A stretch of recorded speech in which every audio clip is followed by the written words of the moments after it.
Hello.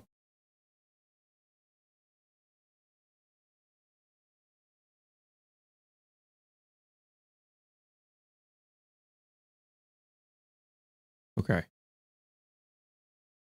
My mic was fucked up, but it wasn't for long. How's it going? I'm eating cookies. I got coffee. These are all the important things in life. Okay.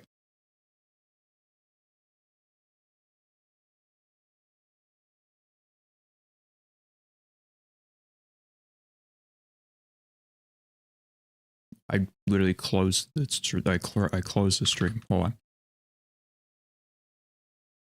What's up? Well, you know, I'm eating cookies.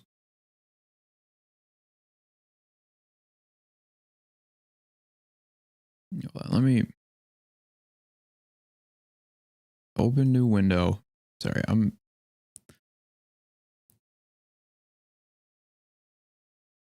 why does it think my recipes are a stream thing? I don't want to show my lentil soup recipe. I just want to watch video games. What are you looking forward to other than Rogue Core? I'm intrigued. What do you think is going to occur here?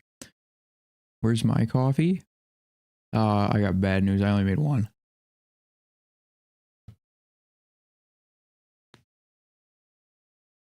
My coffee.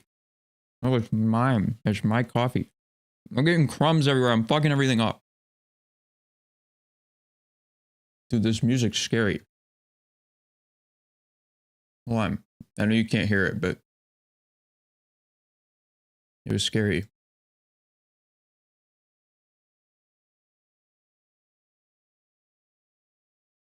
Rogue Core coming to Switch 2. Wow. Mario Kart with dwarves. Yup.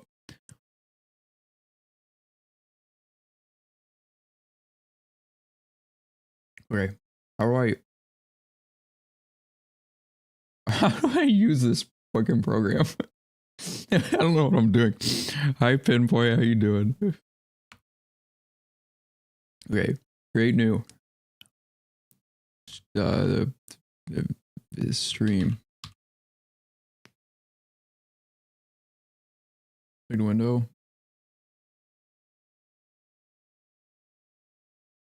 This.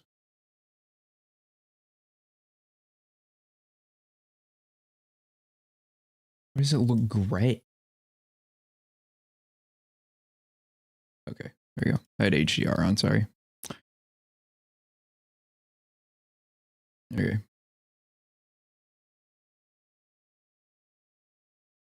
And then let's do... Oh my god. Sorry if that was loud.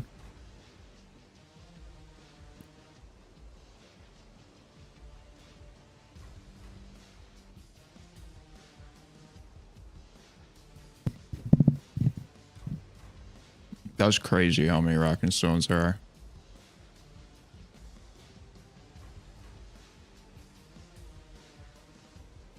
Okay. Should I have chat? Hi Sniss. Alright. You're in the wrong chat. You need to go back. Arc user? I use Zen.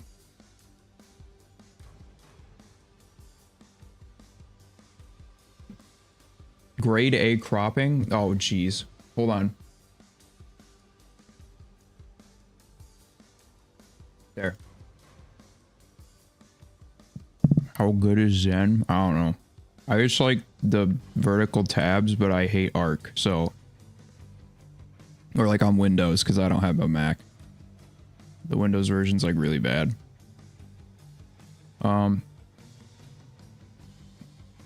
It's pissing me off that there's like bars.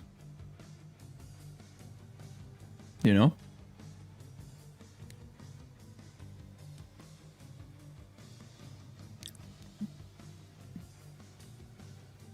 Yeah, I should just full screen it. Hold on. Yeah. Look at that.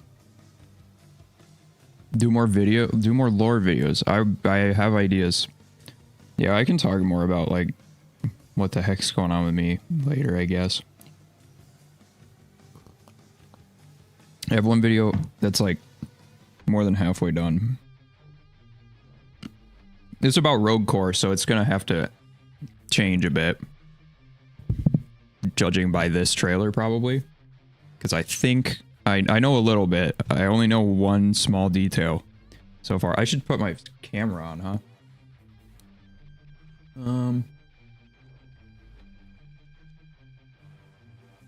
How do I do that?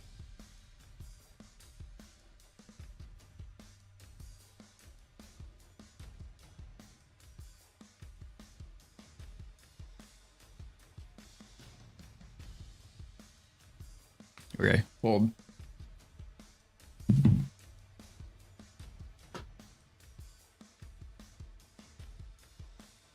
I know it doesn't look like me yet, but trust. Okay, I'm here. Hello. Alright, let me turn a light on. I'm too dark. Yeah. Okay. Let's do a little crop. A little smaller. Okay. Nice. Where's the orange hat? Do I have an orange hat? I don't know. Okay, so let me do this. Put yourself over the top of chat. Right here. Or I could be a little corner creep. I kind of want to be a corner creep today. So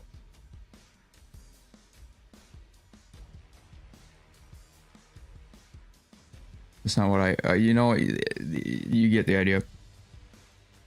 No Twitch? Should I be using Twitch instead?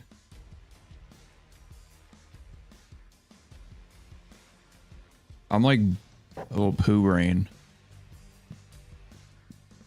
Like Rockin' Sniz, Ghost Ship Games. What is this? Please upvote. No. That has to be Aaron. That just off vibes. Could be Mark, actually. Okay, yeah, I don't know.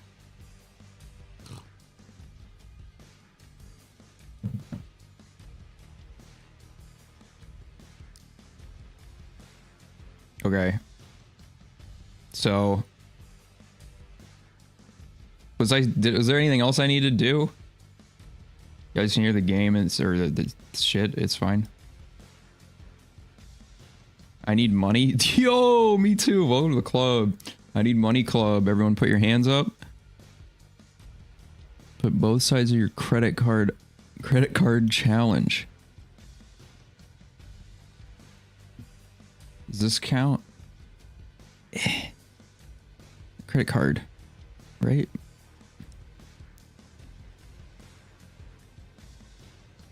Okay. Many companies showing off their project? A lot. It's a pretty big showcase. It was last year at least.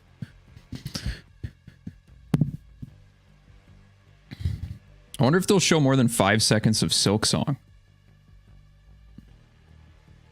That would be funny. Oh, I should probably put me on the thing.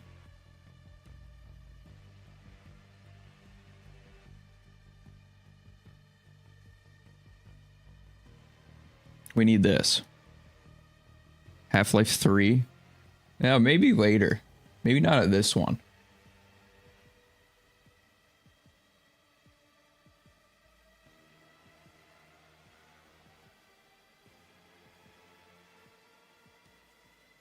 We gotta have that ready because it's very important. Half-Life 3 is gonna be the Mario Kart Direct. It's the Pog Point SNES. It is. It is. Numbers 0, 1, 5, 0. Half-Life 3, is that a new franchise? Yup. Yup. Why am I so yellow? Oh, it's this screen. I got so mad. Why? Like, do I make... Okay, sorry. It's making me so fucking yellow. Okay, it's fine. Whatever. I could turn the light on in the background too. Maybe that'll help.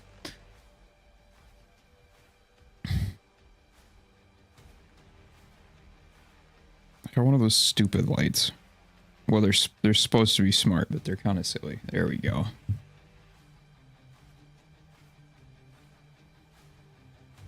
Also, I think I turned their... YouTube changed how ads work. I think I turned it off. I'm so sorry. If you do get an ad, let me know. Because I'd be intrigued to know, but I fully was like, do not do this. So... Okay, we should probably watch. Is the audio good?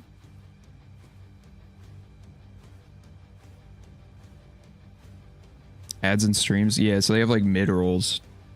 You can have it automatically play some. It's quiet. I got you. Dude, I love fucking dubstep so much.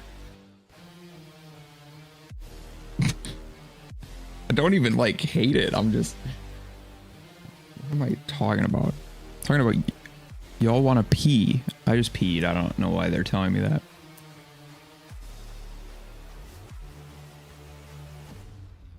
Should I just make this full screen? Who needs the chat? They're dumb. Oh my god, the quality. Turn that. Okay. Triple I Initiative. Brought to you by... I saw Ghost Ship Games there at the top. It's just Ghost Ship. They're only going to show Rogue Core and then leave.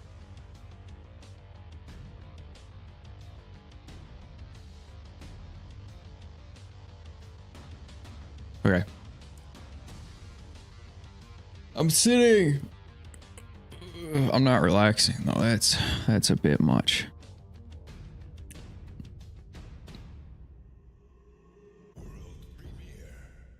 Wait, I don't know if I want that.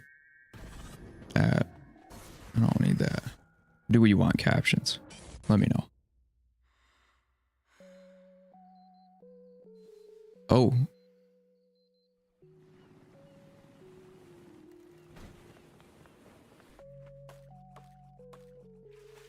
Huh. So is that the person who... It's low, we can't hear. This game's just kind of quiet, but I'll turn it up. Yeah. Is this the artist who they had issues with?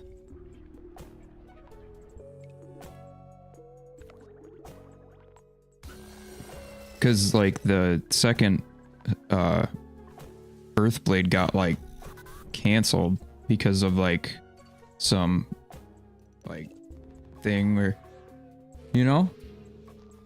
I'm the only one who knows this, maybe. The artists on Celeste and Earthblade, the games.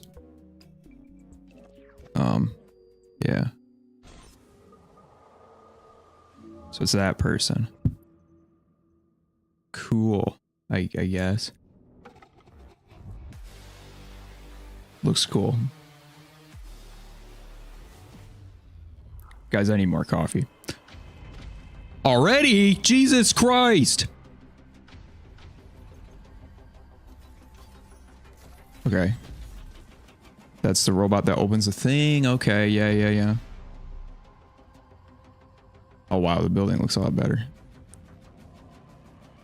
Okay. Ellie? Is that what it's called? Or is it called... Oh! That looks better.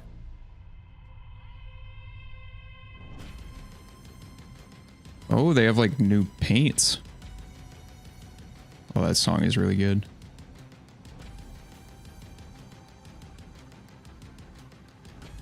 Oh. Gun. New gun. Ooh. Holy shit.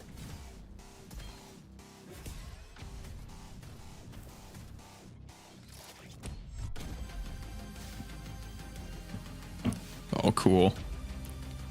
Wow. Oh my god, you guys think... Oh, this trailer is really good.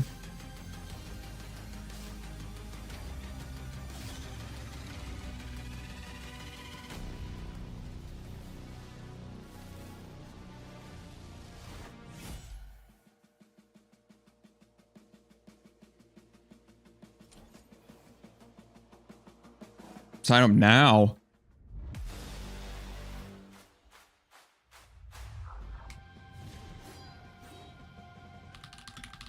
Okay.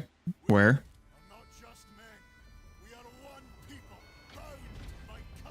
Okay, I registered. Put me in right now. Put me in Ghost Ship. That was sick. I wish I could rewatch it, but I want to watch all the other stuff. Is Rogue Core a separate game? Yeah. It's a roguelike. I think I've seen this before. This is like the... This was shown up somewhere.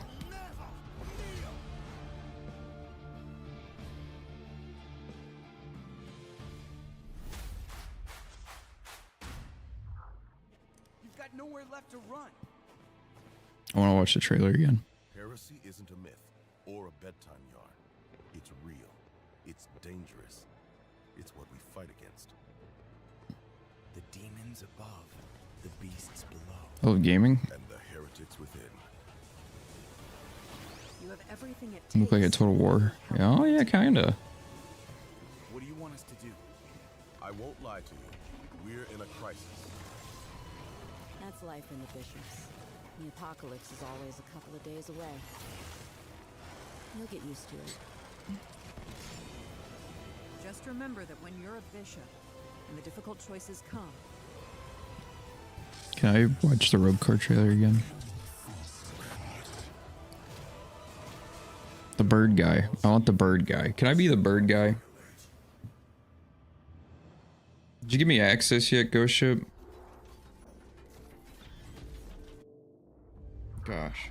So slow. What is this?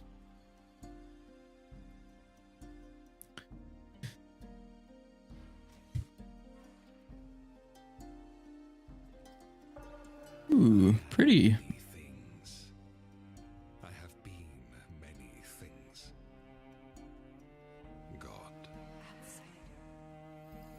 Wanderer. But the names I have had are nothing compared to those I will soon earn. Those bugs just died. That's so sad for the bug community. Flickered yet never extinguished. And an iron mantra that cannot be broken. The waiting will soon be over.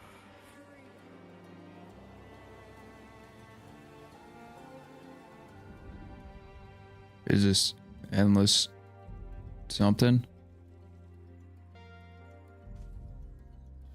Endless something, whatever the,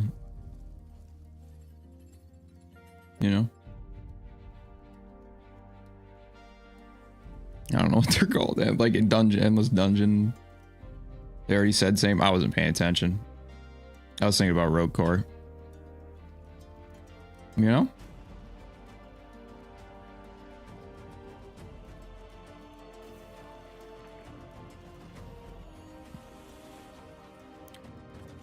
Well, the UI is pretty.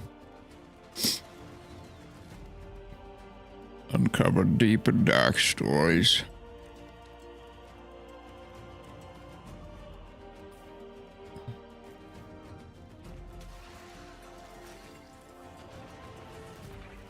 Wow. That is Legends 2.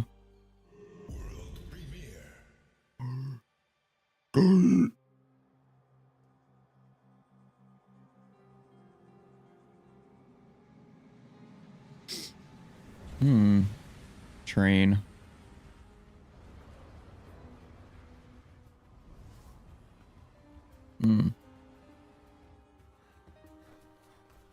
Whoa. Whoa, looking around and stuff. Oh, what the heck is going on?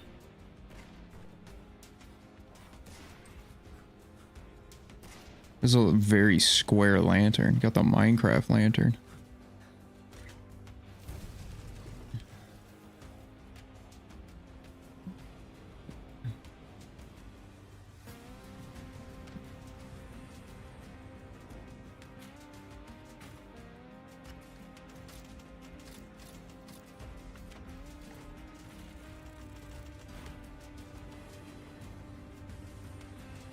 So it's like a survival crafting game, but you're on a train and you like go loot places when you stop.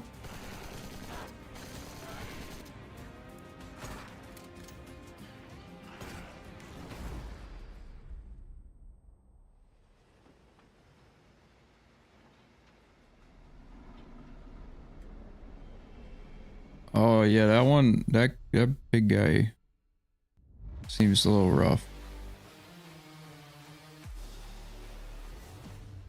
Oh, cool.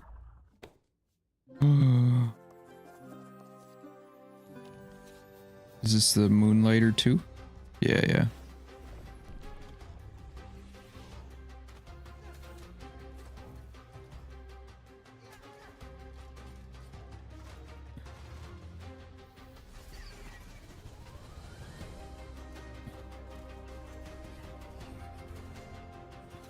It's weird because Moonlighter is like a pretty good game, but it had like a bunch of little weird things on launch.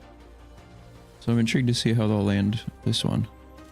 This one looks really good though.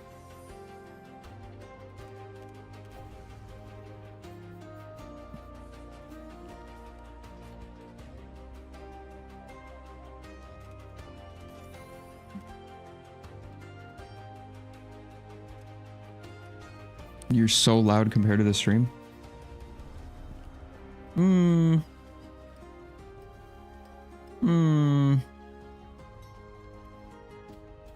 They said there'd be a special announcement at the end.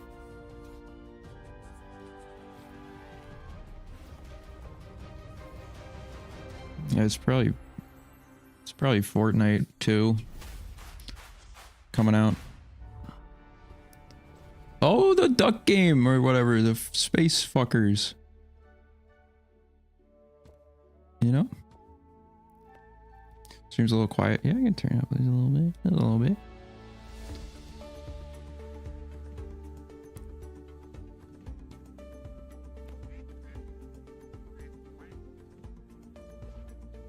I guess I could turn it down for me. And turn it up for you.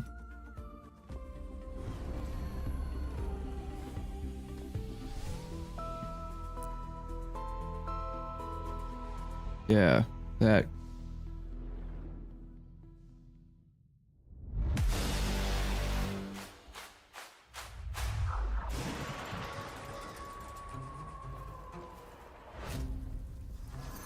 What is this?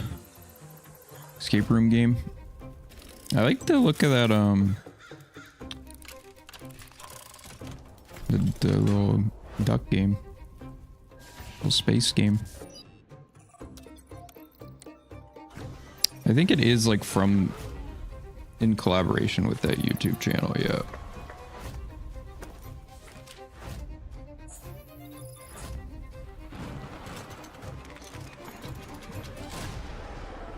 No. Oh, it's literally the sequel to that game. Wow, the art style is really different. I got a demo, that's fun. I like that. Solarpunk? Dude, I know everything. Where is it, Solarpunk? Am I tripping?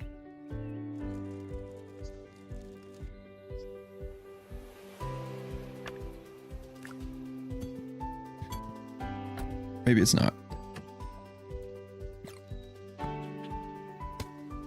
Ooh, a building?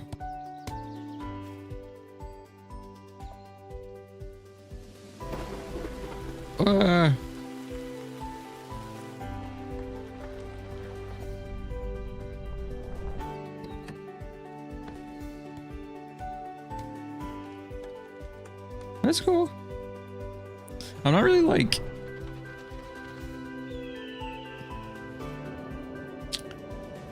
Yeah, I don't know. Outbound.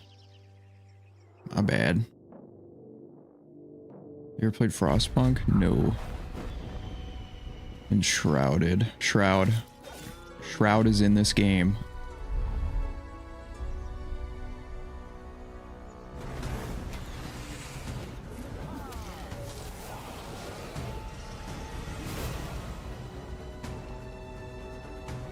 Update 6. Holy shit. Bugs. Can we go back to Deep Rock?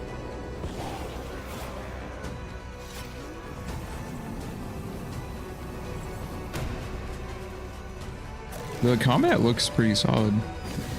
I've played a little bit of Enshrouded, but that looked a lot better than when I tried it. I will never build a kingdom in the... Yeah. It is always more efficient to just build a cube and then put every crafting table in it. How'd you find DRG?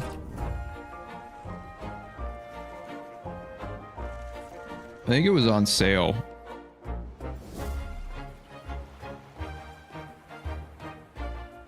In 2018, and I was like, sure. Maybe it was a free weekend. No, because my friends tried it on a free weekend. I bought it for like 15 bucks on sale. Dude, this is awesome.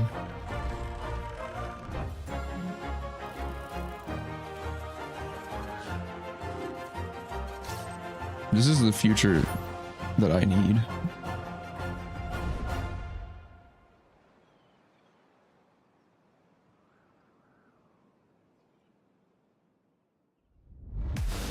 It is Factorio pilled, but you're a little beaver or whatever. Little beaver boy.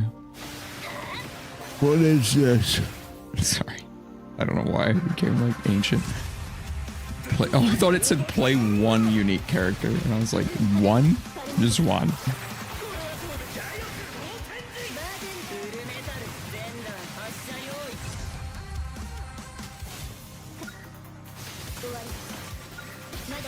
The art's cool. I can't like see, but I mean the combat looks fun.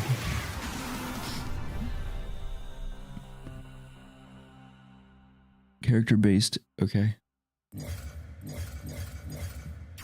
Multiplayer. Couch co-op. I like the robot guy. Oh.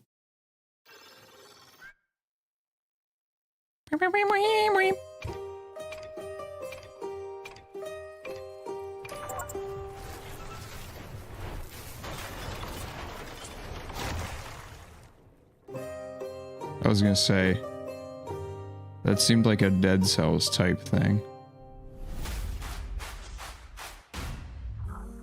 Pick up your camera. Show me what you truly see. I need to head up that mountain. My home's up there. That's not exactly Mountain climbing walking game? distance. I like games where you climb mountains. Sorry for dragging you on this trip. Well, I can't let a kid go up there alone. Dead Cells has so many cameos, that's true. They say I'm fading away. If anyone should be gone, it's failures like me. Not someone with their whole life ahead. When's the Road Core trailer? It was like second. We'll look at it again. But I don't want to like be rude and be like, I don't want to see. I mean, I like looking at games. If there's a god in the fire, would they see the moments that we capture? Even the ones that show what's in our hearts. Oh, damn pig dude. Deer dude.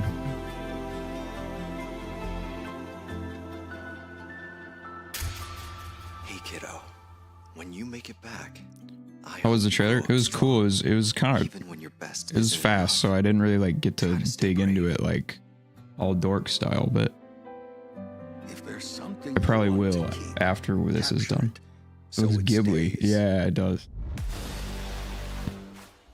Road Core. Road Core looks like a Studio Ghibli film. Is what we're actually saying. Not that game that was obviously Ghibli.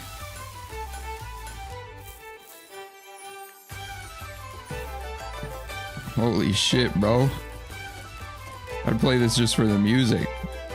I don't even think the game looks like my thing, but holy shit.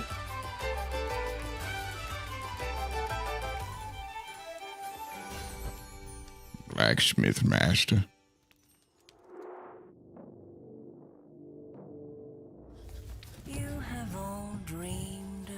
society building games. So true.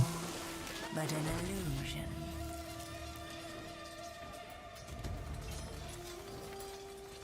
That is about to shatter. Dude, this guy's getting shot.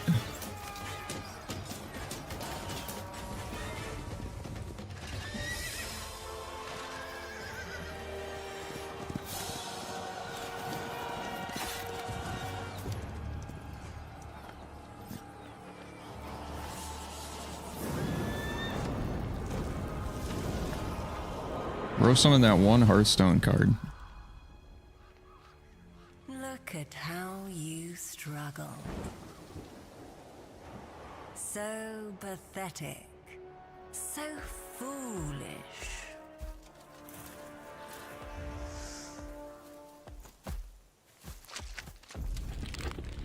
Not even death can bring you comfort.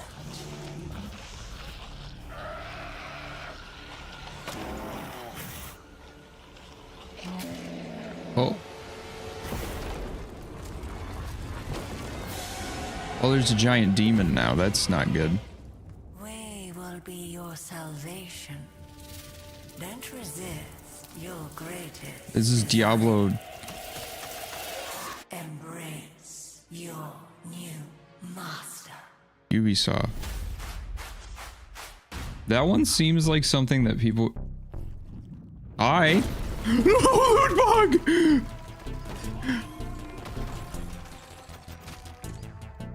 Oh, the art is a little better. Whoa! Oh, they made the guns look so nice. I haven't played in a while. I know there hasn't been a ton of updates, but...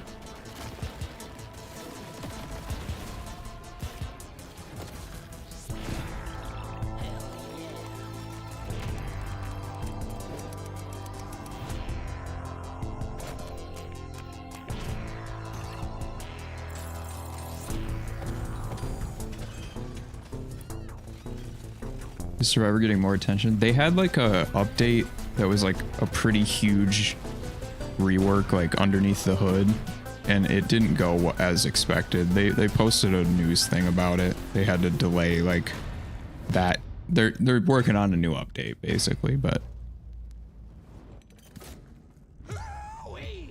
oh.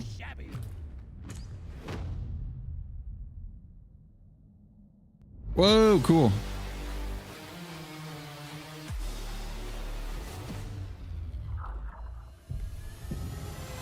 Glad that that's going on. Let's go through I know they plan on doing more after 1.0 as well. We have 3 days before the sun rises. Oh, this is that weird wheel game where there's a bunch of clones of a dude. We're stuck in front of a giant river of lava. Altars?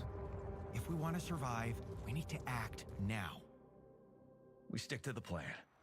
You focus on researching a bridge to cross the river.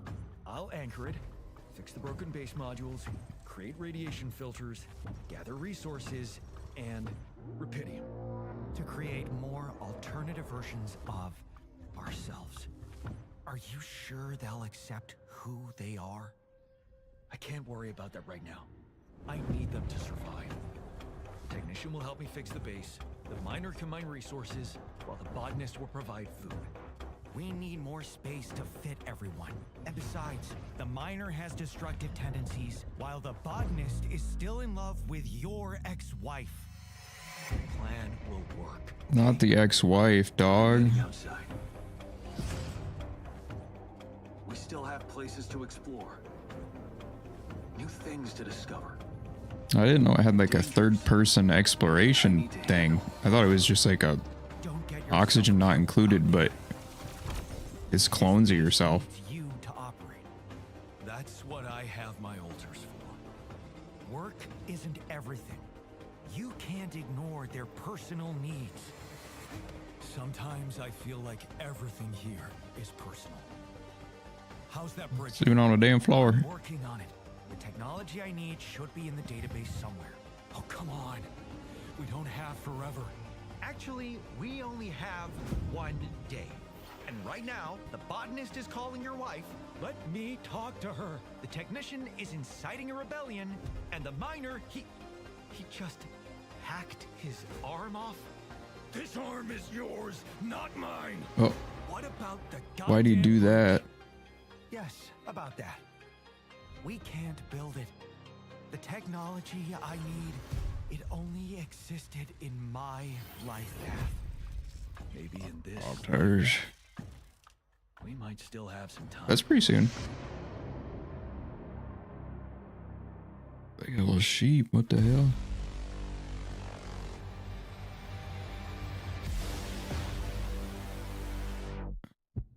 No. I refuse to breathe.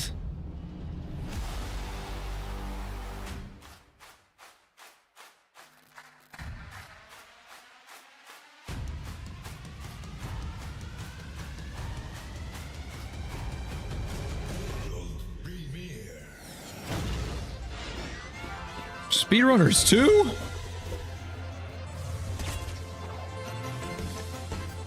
That's cool.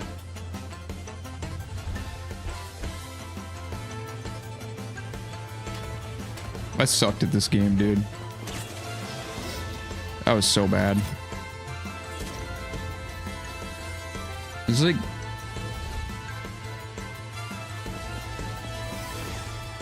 friend ruining game.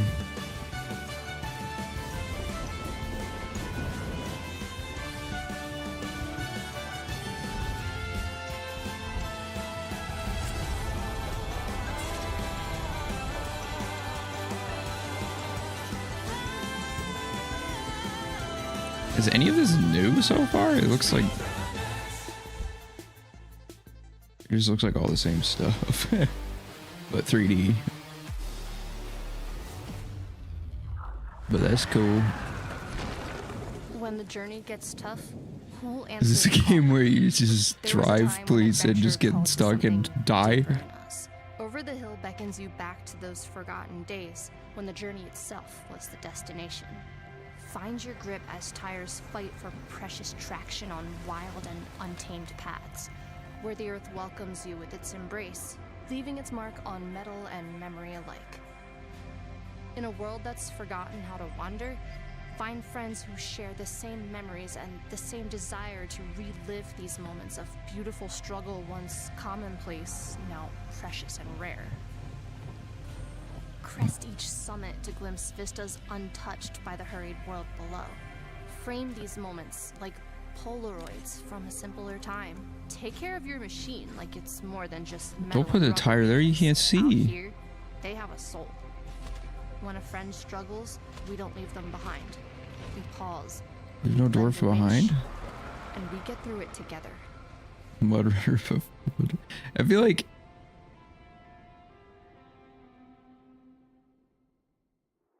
that's fine. You become a car. You know what? Maybe I do. Maybe I really do need to become a car.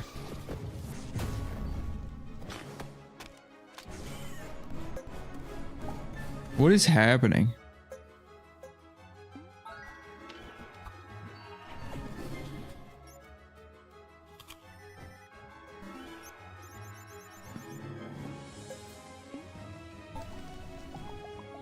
It's kind of like Art of Rally. I think it might have been the same dev. I have no idea. In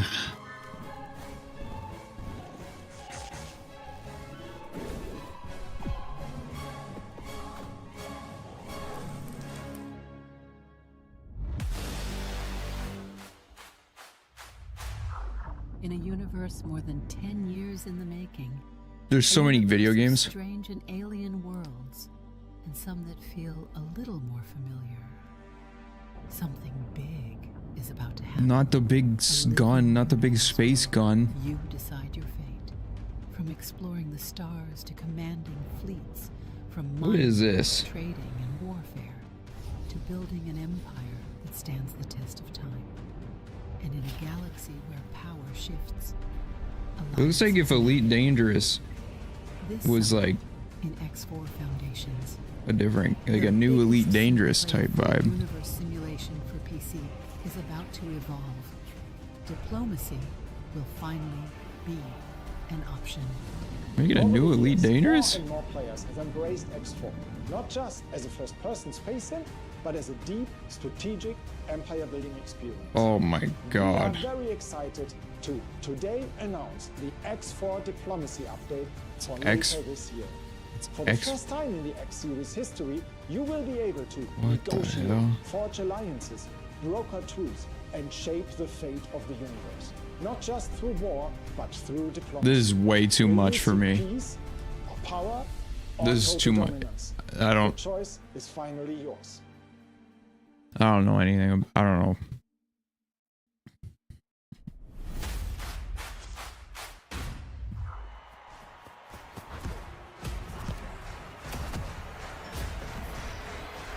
What the heck? Why'd they take the cars out of Rocket League, man?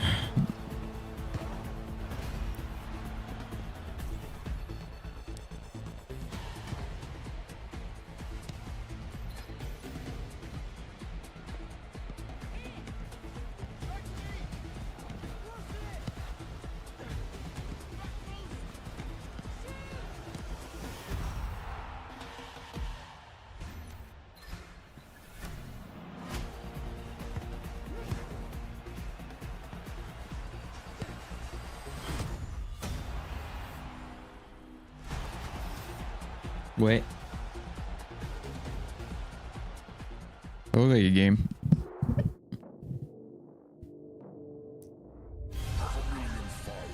Hey, it's the... Have you ever seen this one? I don't feel like doing this today. I just want to sit inside and play video games.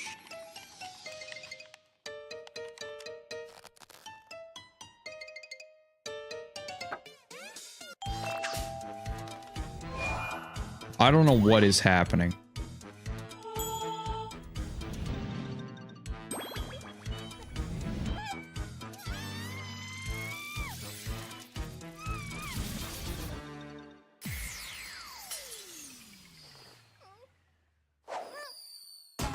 What the heck?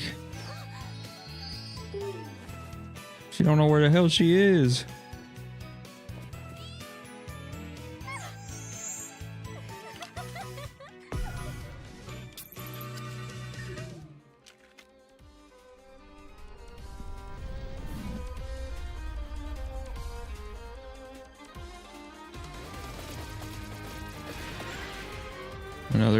Another one. They made another one.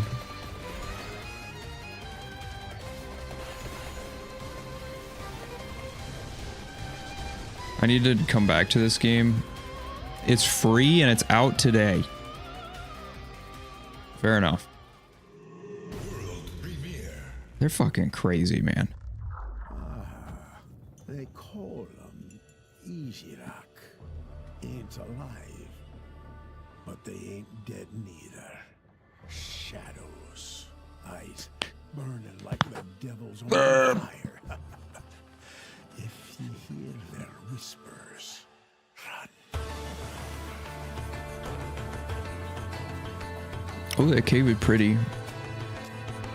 Ooh, that wall is pretty. Ooh, the ice is pretty. You can play as the dog.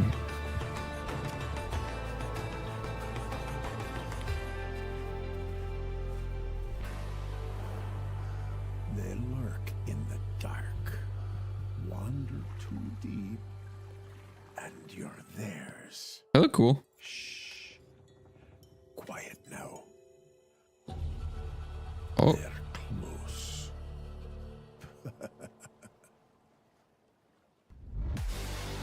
Yeah. That's cool. Shapes too. Shapes. Bitrate just exploded on Twitch. The bitrate on YouTube isn't great, but it's fine. The shapes.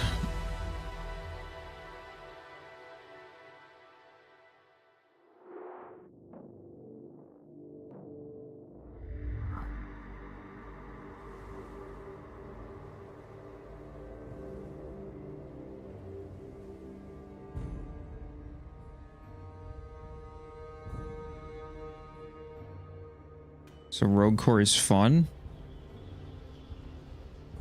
It was fun when I played it.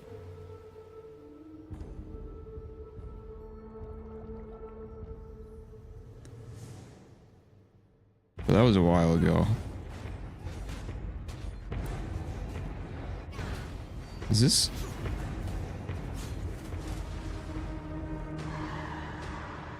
The one game?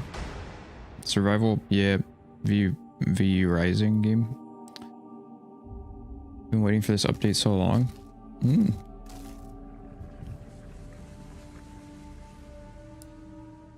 Well, you only gotta wait 18 days.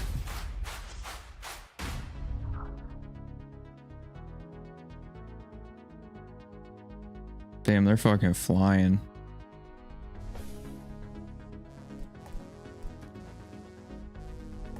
Survival crafting game? You ever played one?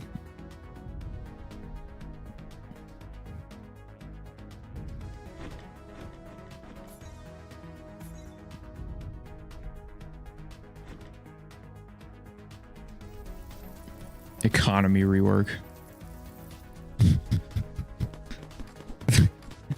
I don't know why it's funny. Economy rework. What looks fun? Yeah, I mean, yeah, it seems alright. Oh, yeah.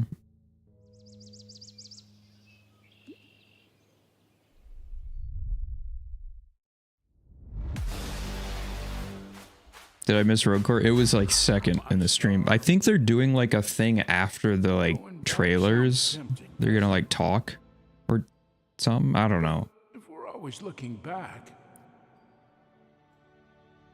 There's like a post showcase thing, and I think the Ghost Ship folks are there. But maybe I'm dumb and stupid. I also have had like 5 or 6 dreams about Rogue Core. And so that kind of skews things. I don't really know what's real or not anymore. This looks cool. Like I keep dreaming about Rogue Core like coming out, or like trying to get closed alpha access from like, and it takes forever, and the whole dream is just me trying to get closed alpha access, but I can't. This is Kingdom Hearts, yeah. Kinda. Different vibe, but wow. Looks really cool.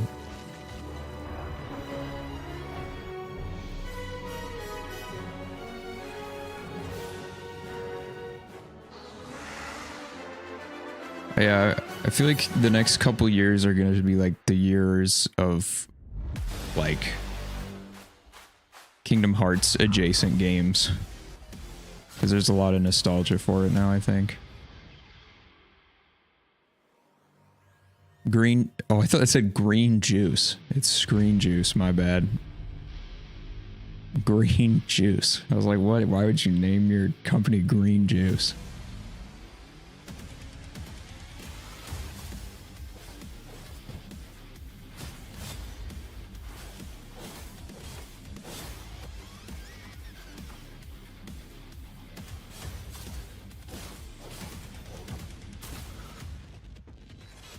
What is happening?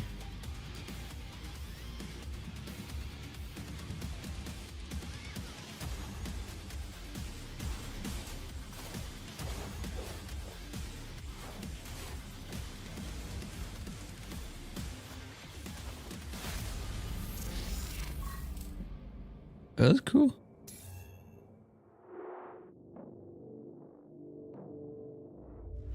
Konnichiwa, Nishiki Yasunori desu. 僕は最近 The Eternal Life of Goldman の作曲チームに加わりました。 Oh, I've seen this before, I think. こう思うかもしれません。おいお前、作曲家なのにどうして音楽 It's such a cute art style. まさに問題なんです。まだ何も作ってないんですよ。このゲームはとても複雑なテーマを扱っていて、多くのアイデアが混ざり合っています。正直少し迷子になってます。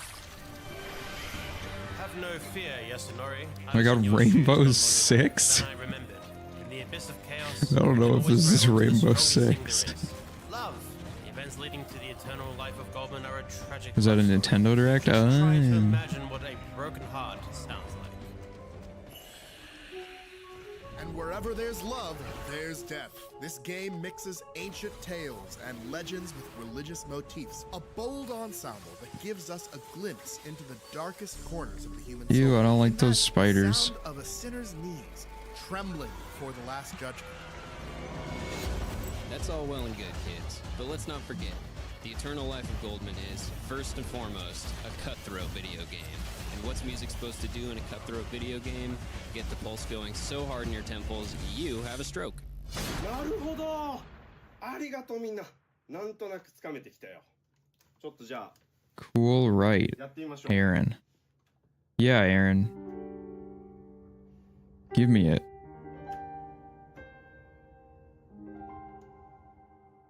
Give me the game. Updated the...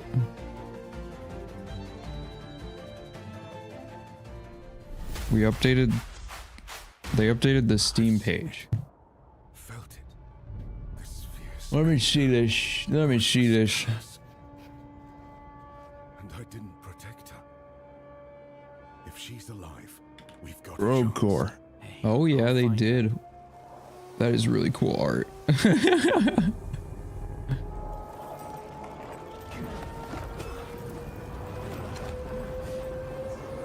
You're alive. You're there.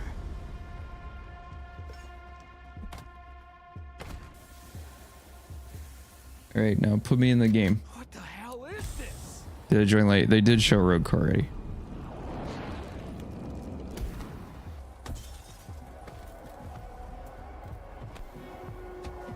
Stay back. He came down from the summit.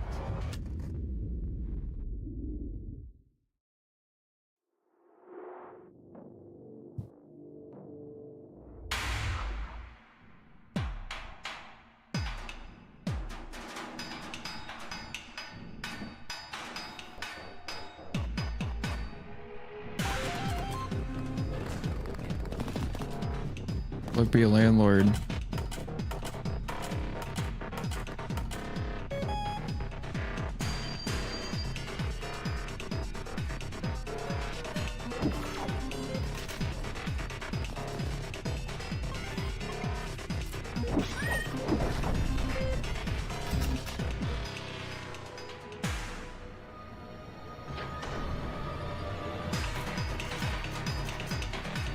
This feels like home.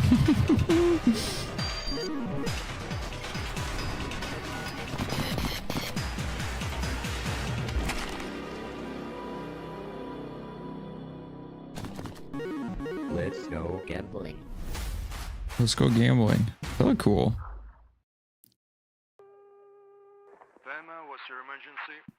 On the street. Hello? Sir? I can hear you. Hello? They are burning.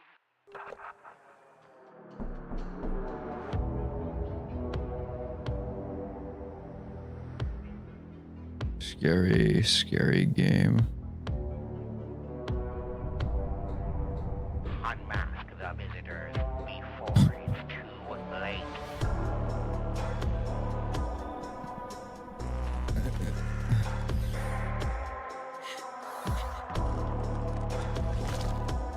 What the hell going on? Smoking a cigarette.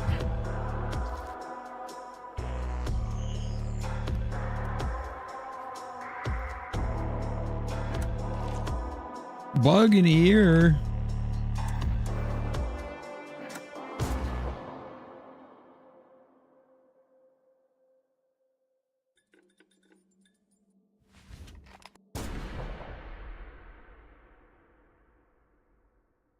Fair enough. How well do you handle horror games? I don't know. It depends on the game.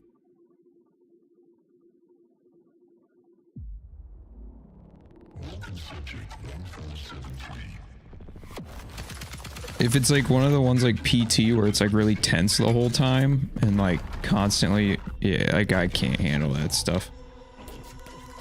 But I played a lot of like, I got through quite a bit of Silent Hill 2, but I never finished it, the remake.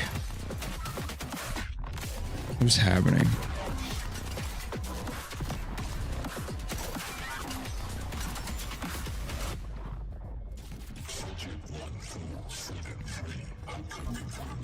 There been good announcements? Yeah, there was last year too. I like this AAA showcase. It's probably my favorite recent one.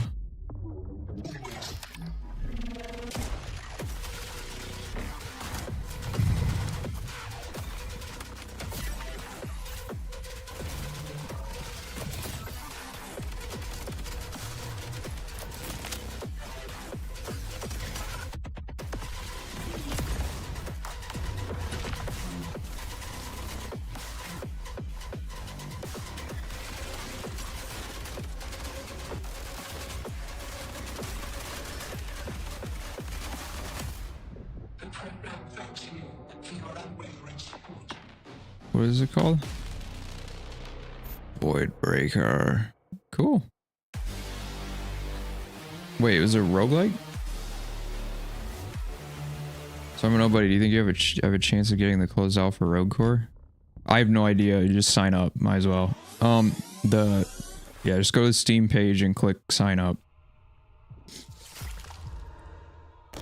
I have no idea how they'll do it.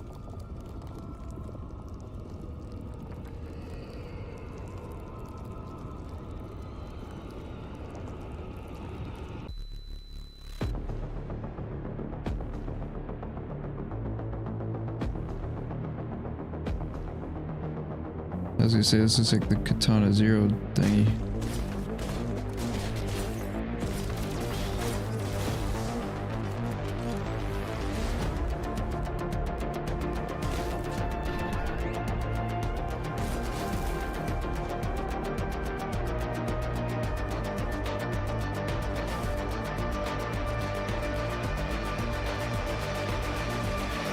Big fish.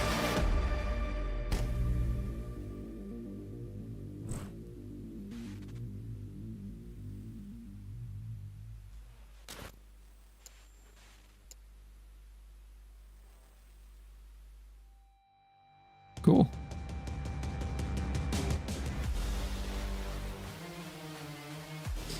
Free DLC. Yeah, they've been working on it for a while.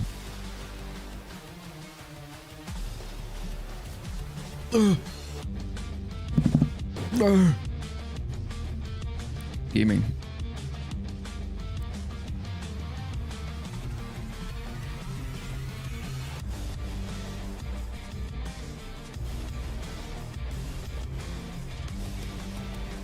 Super Galactic.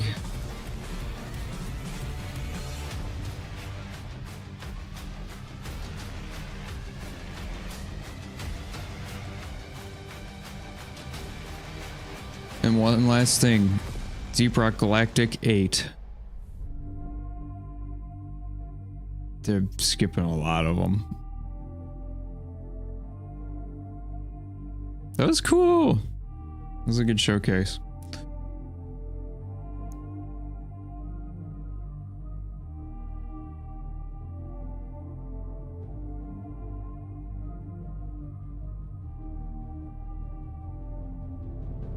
Exclusive gameplay and behind the scenes look at today's announcements. Yeah. The support of Valve, Billy. Additional support. Oh, that's a lot of logos. I can't.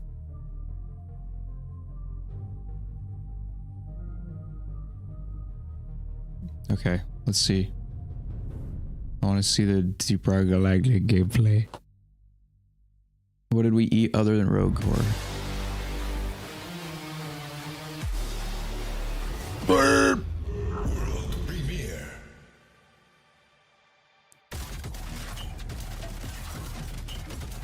The Lights and Colors game.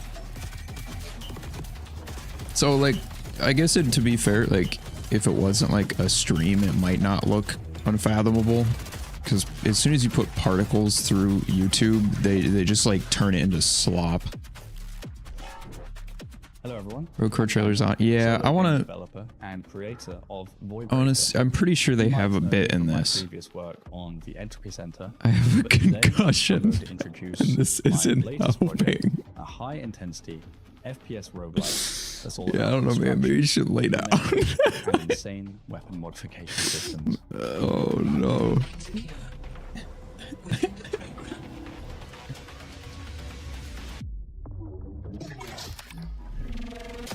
I hope you enjoyed the trailer, but I'm going to dive a little bit deeper into the game now. There is an open playtest on Steam right now if you want to give it a try. Maybe.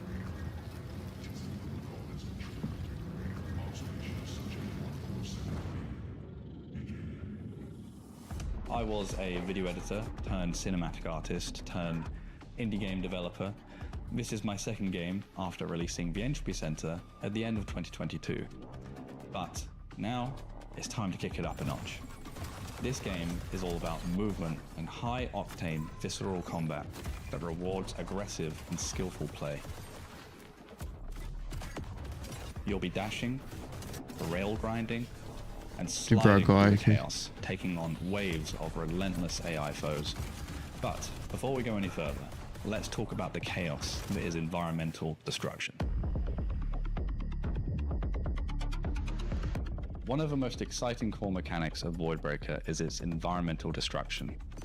I wanted to craft a game from the ground up that intertwined visceral destruction with intense FPS gameplay. The finals. Leveling buildings, blasting through walls, and wreaking havoc isn't just for show though. The finals. It's key to your survival. Hostiles that take enough destruction damage That's cool. become staggered, providing an opening for attack. In this state, enemies are much weaker, and when taken down, they'll drop health and ammo, resources you'll need plenty of. You're equipped with multiple tools to wreak havoc on your enemies, such as an impact grenade, a quick and fast tool for destroying structures. You could destroy the support of a building, trapping enemies inside for easy pickings, or how about destroying the floor? I like stuff like this more. I know the trailers are like quick, which is good, but now I'm like, oh, this game's got a lot of cool stuff. But I didn't really get that from the trailer because it was so fucking crazy. Which is valid that it's crazy. It's just explosive barrels, singling out a specific enemy. I didn't really notice the destruction. Entire buildings, staggering multiple enemies at once. The spaces in Voidbreaker are handcrafted sandboxes pretty cool. for you to maximize your destruction. Stay tuned for the road course segment. Don't hold back, because the enemies sure as hell won't. Now, what? Let's talk about one of the most What's road course? of the game, the weapon modification system. You gonna play this, Aaron? This looks like a game you'd like. Modules are core to your arsenal, allowing you to create mechanically complex and diverse weapon combinations. Throughout the world, you will find a variety of modules which enhance your weaponry in many different ways. The system allows you to attach any variety of modules. You can put cubes on your gun. Different and sometimes strange results. Put the cubes on your gun. Projectile modules will physically alter the projectile. Oh, I forgot to do you fire, this. as well as changing the look and feel of your weapon. Projectile modules use varying degrees of ammo, so you'll want to make sure you're collecting plenty from enemies. For example, fire Little shot gun. will alter your weapon. Fire so that shot. It reduces fire. Your giving own. a chance to burn enemies. Blast wave charge can turn your Okay. shotgun into a multi-grenade launcher. Spark breaker will fizzle into an array of sparks, taking damage over time.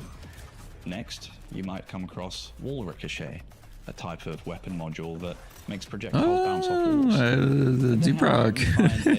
Maybe when I see a gun do something, oh, that's like Deep Rock Galactic. Finally, you find a homing modifier that makes projectiles gravitate towards nearby enemies. Suddenly, in just 4 modules, you've gone from a base pistol to Did anyone see a Minecraft movie?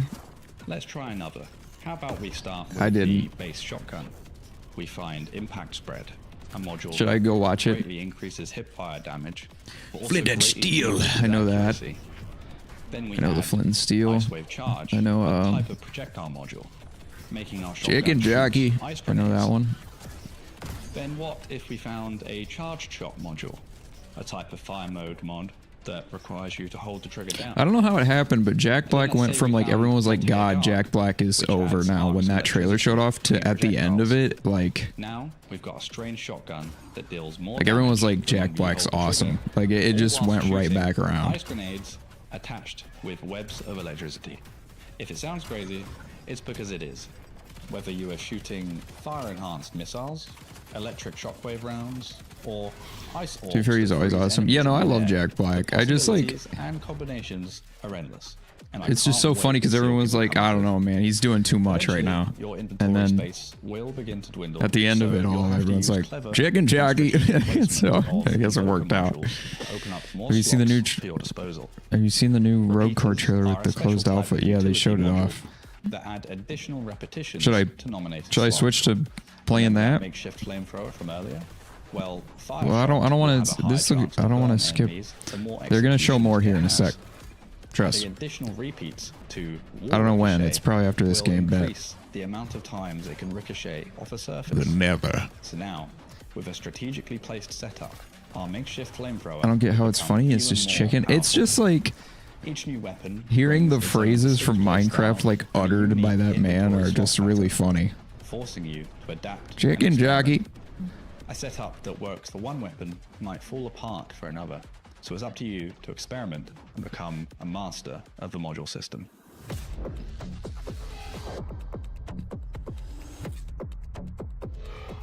Beyond weapons, there are a variety of other mods that drastically alter gameplay, granting you powerful abilities okay, yeah, to well, utilize during this combat. game's cool and all, but I'm gonna. These could be tools such as time-slowing abilities, defensive barriers, and even explosive traps. We're gonna.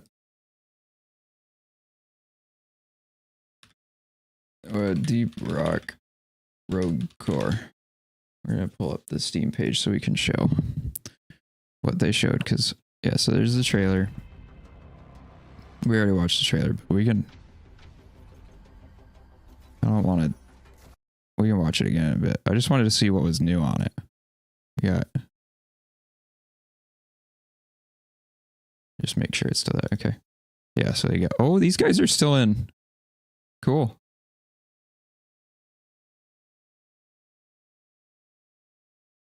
Oh, they changed that up a bit.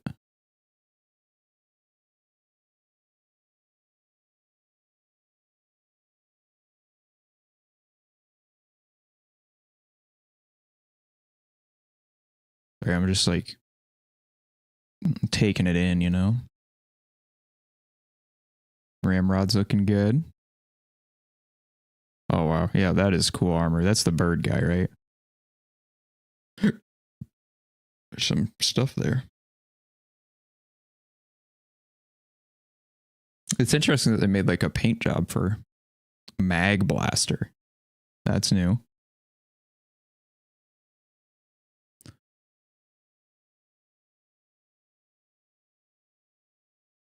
DRG mining facility. Days since accident. Funny.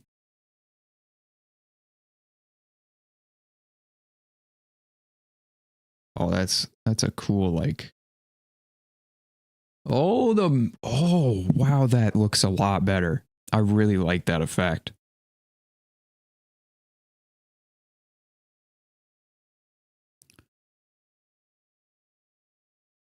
Ooh, that looks fun. Wow. Pretty, okay, I was just making sure it's still not. Here, we'll pop this out. We'll use the browser tool so we can have it in the corner. Slime. Oh, it doesn't even show it. Never mind. Well. Yeah, we can go back to this. That's desperately trying to mimic reality, but leaving behind Okay. those little imperfections. A horizon of uncanny liminal spaces ready to be explored. And lurking within, The armor looks better than DRG's. creations of Idris. Yeah. Relentless, Request access, I already did on my only one Steam account. I'm not logged in. to break you down.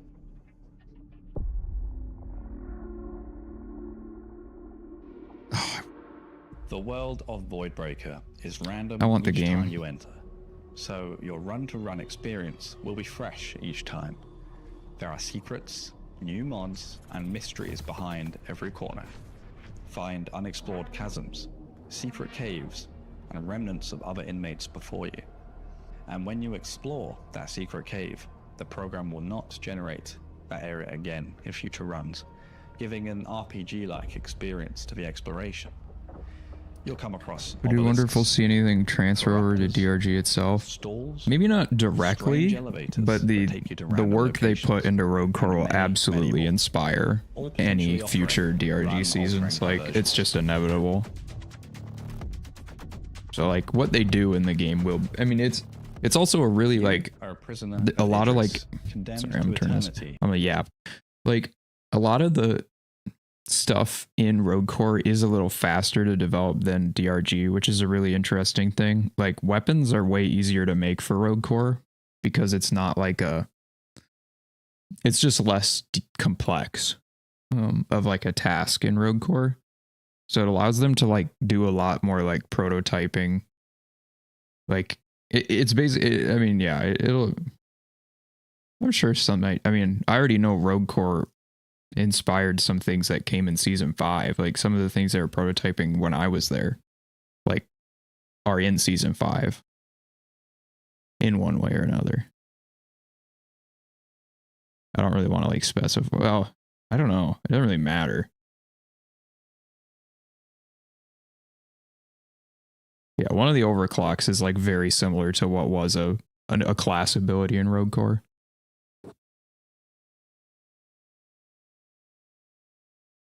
From season 5. Rogue Core can do more weapons with little concern to balancing. Well, no, balancing's important. It's just like you don't have to make a ton of frameworks and make paint jobs work with it, and like the like overclocks, you don't have to make, like overclocks are like a huge task for one weapon. There's so many.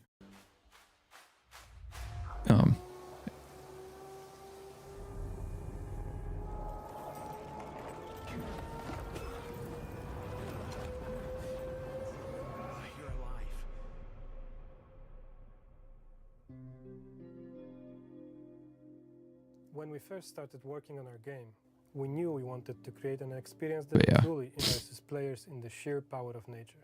I'm getting all sorts of notifications on my mobile phone. The initial idea came from Fire of Love, a stunning documentary about a French volcanologist couple who dedicated their lives to studying active volcanoes. The film featured breathtaking, almost surreal footage of eruptions, glowing lava flows, and towering ash clouds. It was impossible to watch those phenomena without feeling a sense of awe and even fear. That was the spark. We started digging deeper into the subject and soon realized we didn't have to look far for the inspiration. Iceland, with its intense volcanic activity, became a treasure trove of ideas.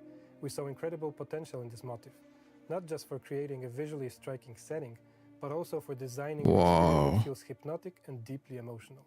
Our research took us in many directions. We pored over scientific studies, explored mythology and folklore, revisited Werner Herzog's documentaries, reflected on our own travels, and even drew inspiration from classic disaster films of the 80s and the 90s. It was a process similar to what we did with The Invincible, where we immersed ourselves in a world of space exploration before building our vision. What fascinated us most about volcanoes, though, was how alien they feel. They belong to our planet, yet their peaks, their craters, the way they breathe fire and reshape landscape, it all feels otherworldly, almost as if they were a gateway to something beyond Earth. That profound sense of mystery and power is precisely what we set out to capture in our game.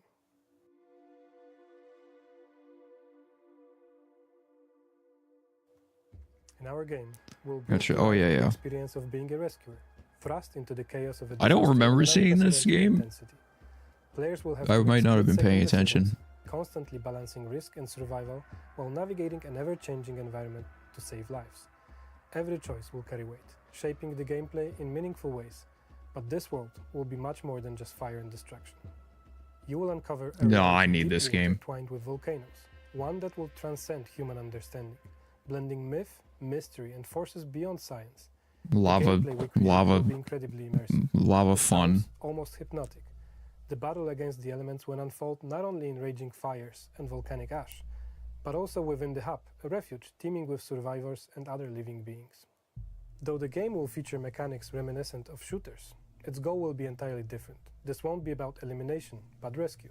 The player's arsenal will include unconventional tools, such as suppression pistol, an extinguishing shotgun, and a fireball. What the heck?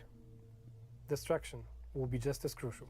An axe, a hammer, or even a well-placed kick will clear paths and open access to critical areas. But survival won't be just about brute force. It will require planning. Seismograph readings will help predict dangers, while inventions like the fire extinguisher will buy precious time against the advancing threat. The right tools will be crucial and could mean the difference between life and death. The hub will be more than just a shelter. It will be the heart of your operations. It's where you'll provide refuge for those you save, gather information about missing persons, and uncover the island's secrets. You will expand the hub and embark on missions from there, selecting the disaster zones you want to visit and choosing the right gear for the challenges ahead. It will also be the place where you upgrade your equipment, preparing for the escalating dangers that await. Time will be a crucial resource. Just like water, it will constantly be slipping away. You won't be able to save everyone, but you will be able to buy precious seconds by finding smarter, faster ways to traverse the terrain. Mobility will be just as crucial as strategy. The game will offer diverse progression mechanics, but also Sorry, I didn't mean to punch you like that. Options and help save the precious time that will be so vital in this world, while retro sleds will allow for rapid navigation across hazardous terrain. And Into the Fire, the true challenge will go beyond the raw fury of nature. Mysterious adversaries will also stand in your way, and soon you will learn more about the forces lurking in the shadows.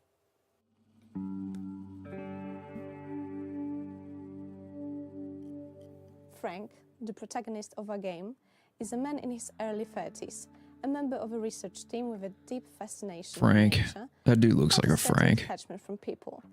He arrived on the island to study an extinct volcanic range, expecting a quiet scientific expedition. However, a sudden natural disaster will shatter that peace, forcing him into a desperate fight for survival. As the disaster unfolds, Frank will have to confront not only the fierce forces of nature, but also his growing sense of responsibility toward the survivors. Set at the foot of an erupting volcano, Frank's journey will take him to the border of two worlds, the living and the dead, where the boundaries between them will blur in the shadows of eruptions. As he navigates this perilous landscape, he will encounter people with different life paths, each with their own beliefs, personalities, and views on survival. Some will be driven by scientific reasoning, others by faith, and some by sheer willpower. These characters, with their diverse backgrounds and contrasting approaches to life and death, will challenge Frank's understanding of the world. Stay back. You'll make this place look too respectable. All I can do is drink. Remember? You shouldn't have bothered saving me. She seems to disagree. Did I miss anything? Yeah, Rogue Core trailer. The Steam page is updated with it. Also, they're gonna do like a gameplay showcase here in a bit of Rogue Core. But this is a different game. This is like a volcano game. Frank will be forced to make difficult decisions, and the relationships he forms with the people he meets. Looks pretty good. The Invincible, I know of it. This is like their previous game. Their stories will Invincible. deeply move them, while others will lead them Right. deeper into the That's what they said. myths and Yeah, I know it's like a sci-fi game, but I know nothing else. Hey, that's an eagle. But it's cool to see them Follow 'em? do another thing. Please help me. They're aiming for the championship this season, right? Let's get you out of here. You don't want to miss the final. The lava looks so good. As Frank gets to know himself better and Lava. realizes the power of his actions, he will begin to understand that his role in the survival of the victims. Is there of like a this way you disaster can see lava in real life that's like not scary? Like is there like a scenario where you're able to witness lava? character, beliefs, and his place in a world on the brink of destruction. The power's out. Like where can I see lava in real life and not be like near We'll last death? 3 days at most.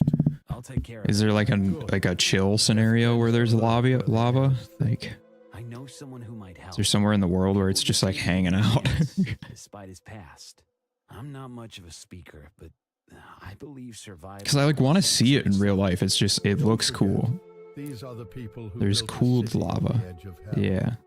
We promise that many of the characters you encounter will be unforgettable. It's just it looks so Stories will influence your neat. Decisions and emotions, and they will guide you into the mysterious and mythological world of fire. In a lamp. True. Lava lamp. Lava lamps are cool. In our game, you'll get to use a variety of fantastical retro-inspired gadgets. The great example of these inventive tools is the sleds we've shown in our gameplay teaser trailer. These unique sleds are designed to help you traverse the dangerous terrain. Yippee! But it doesn't stop there. Whee! Our design takes inspiration from the groundbreaking inventions of volcanologists from the past. Bold pioneers who, in their quest to explore volcanic landscapes, created ingenious devices like fireproof shields, specialized armor, and even boats designed to navigate rivers of acid. The retrofuturistic vibe is further enhanced by the music we compose, inspired by mystic beliefs. Our sound explorations are deep.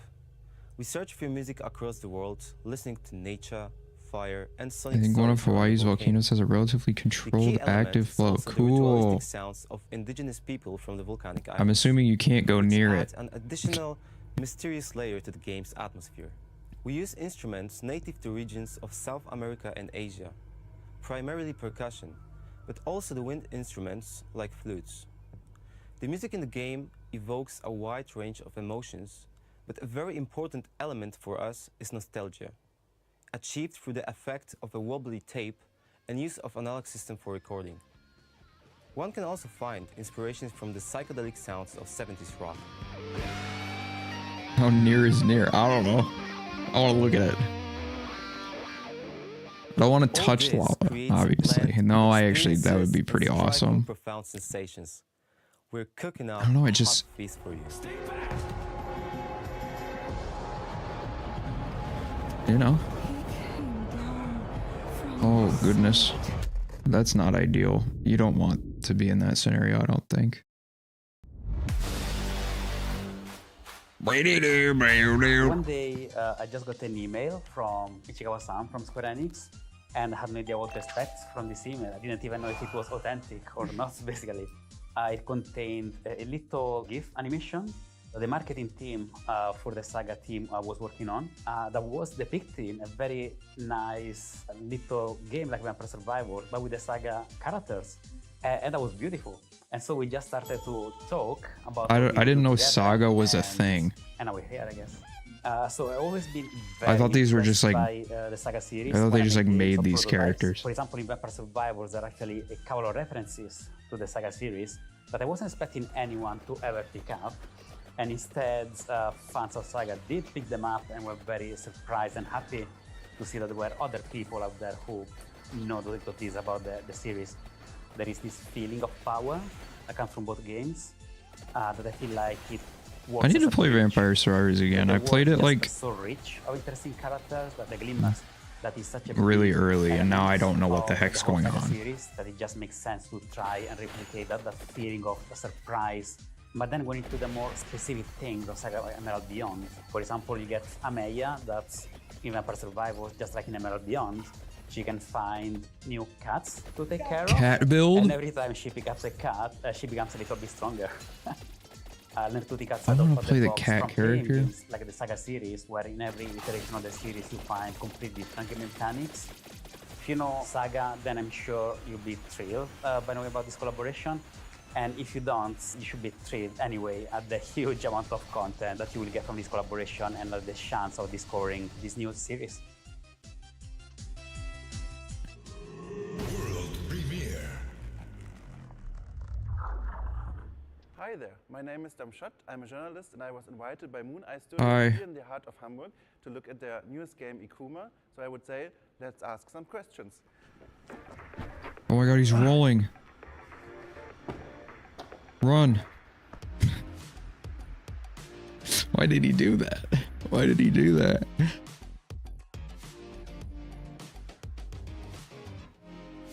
Well, this game looks crazy. It looks like real life. What? Ikuma is a narrative adventure set in the 1800s in the Arctic and looks quite fascinating to me. Oh, he's locked in there now. They won't let him out. I'm welcomed by Tobias, who is creative director of the game Ikuma and one of the founders of Moon Eye Studios. I'm really looking forward to meeting him.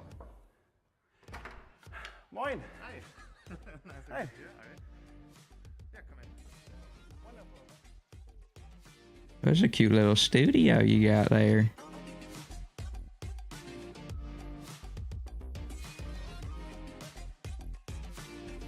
Moon Eye has made something else, right?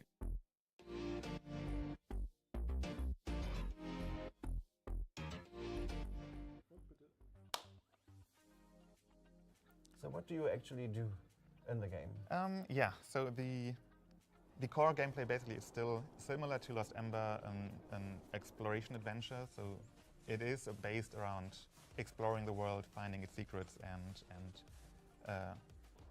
yeah, following. You made Lost Ember, Farewell North, Smushy Come Home, or maybe they published that. On this Arctic island, and I already played Smushy game, Mushroom game. It was cute. Different tools and instruments that you find on this island to just reach. Heard of Lost Ember. This game looks really cool. I like climbing games a lot, but not like the messed up ones, like getting over it. That's not my thing, but like the ones where it's fun. Manage to survive on this island, either yeah, just alone and switching between these two, so you can freely switch between Sam and his dog Ellie, or as I mentioned, in co-op, and you can play with a friend, and one person will play Sam and the other Ellie, and yeah, together you solve not really heavy puzzles, but light environmental puzzles and progress through the story. Yeah.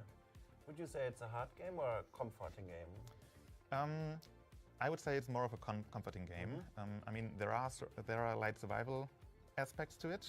You have to controller. Find food and shelter for warmth and stuff like that.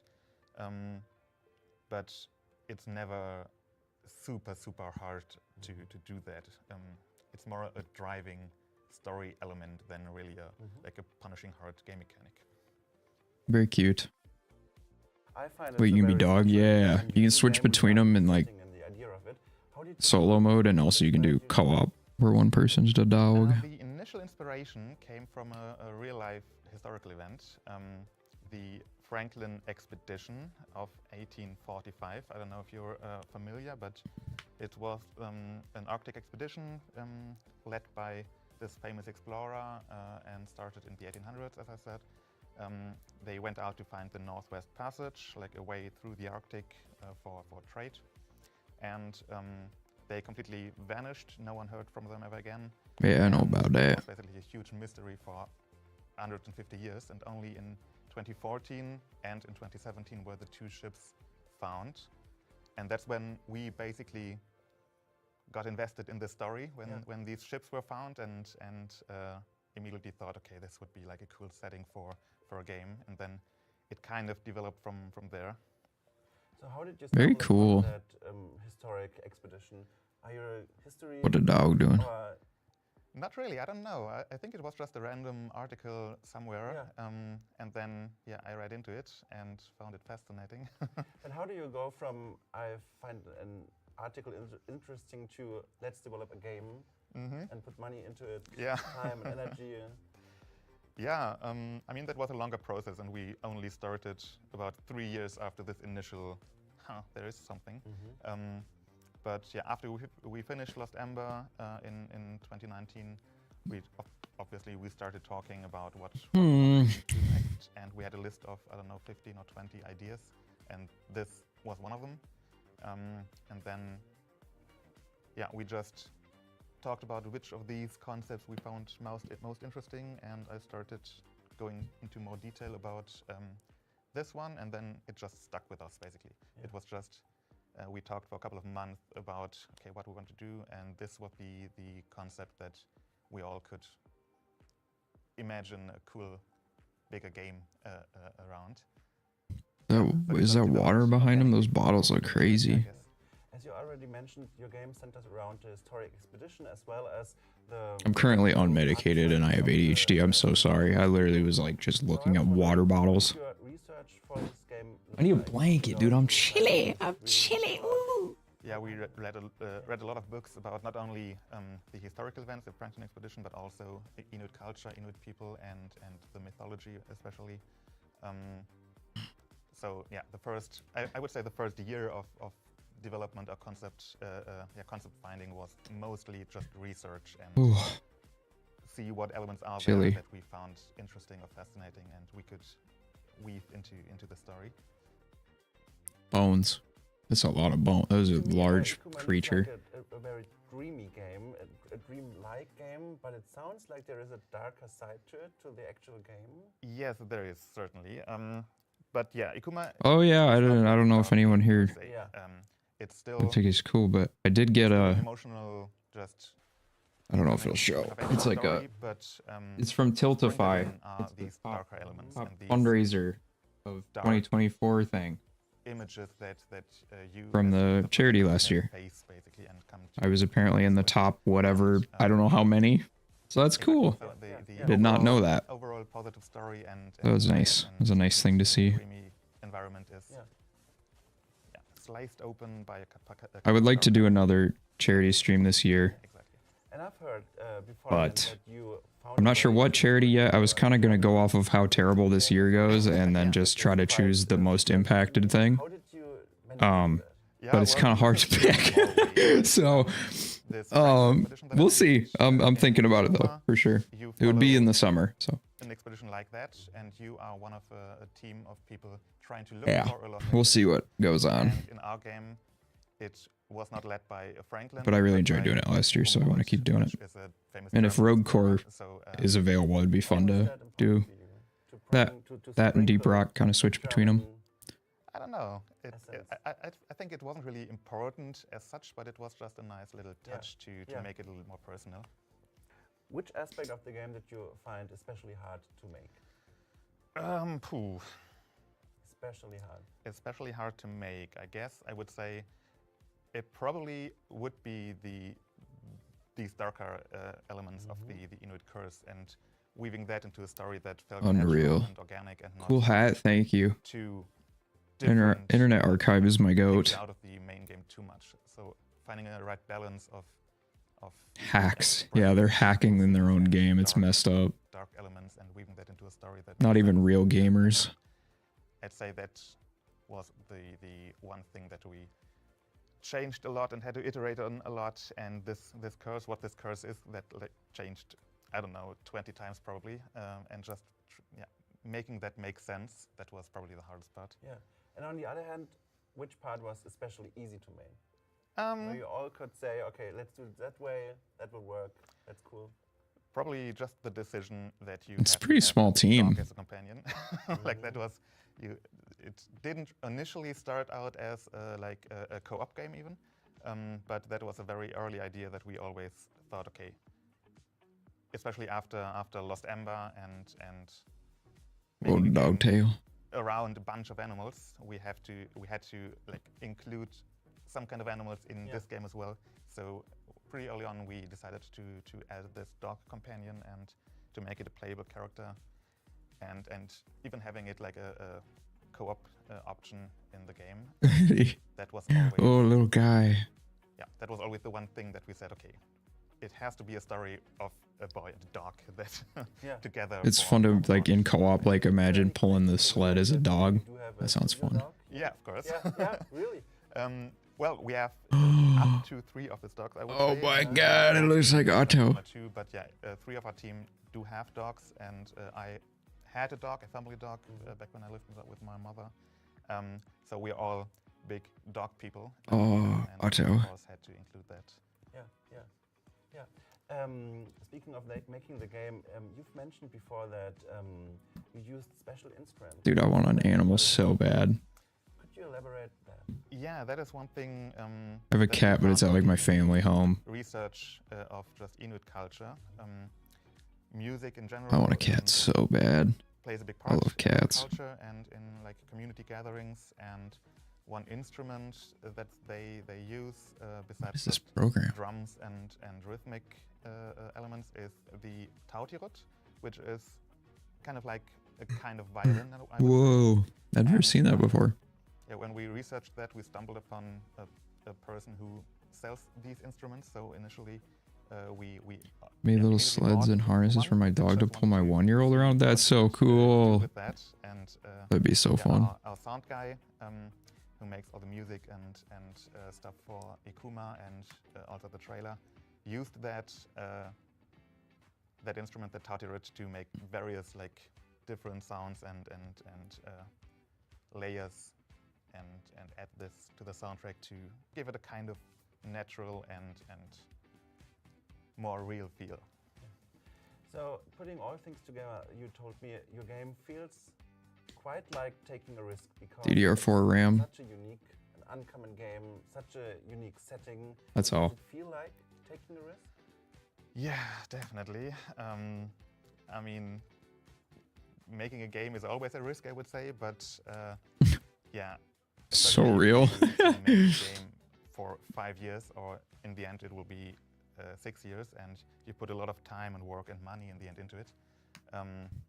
It's always a risk, of course, and with this, like telling an emotional, personal story is always a kind of risk as well, because you don't know if it'll resonate with people, and if we can transport these emotions to people.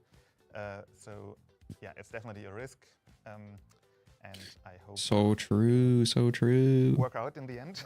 But that's why we were extremely nervous about this announcement and this, like, finally showing the world this is what we've been working on and this is what we've been pouring our hearts into.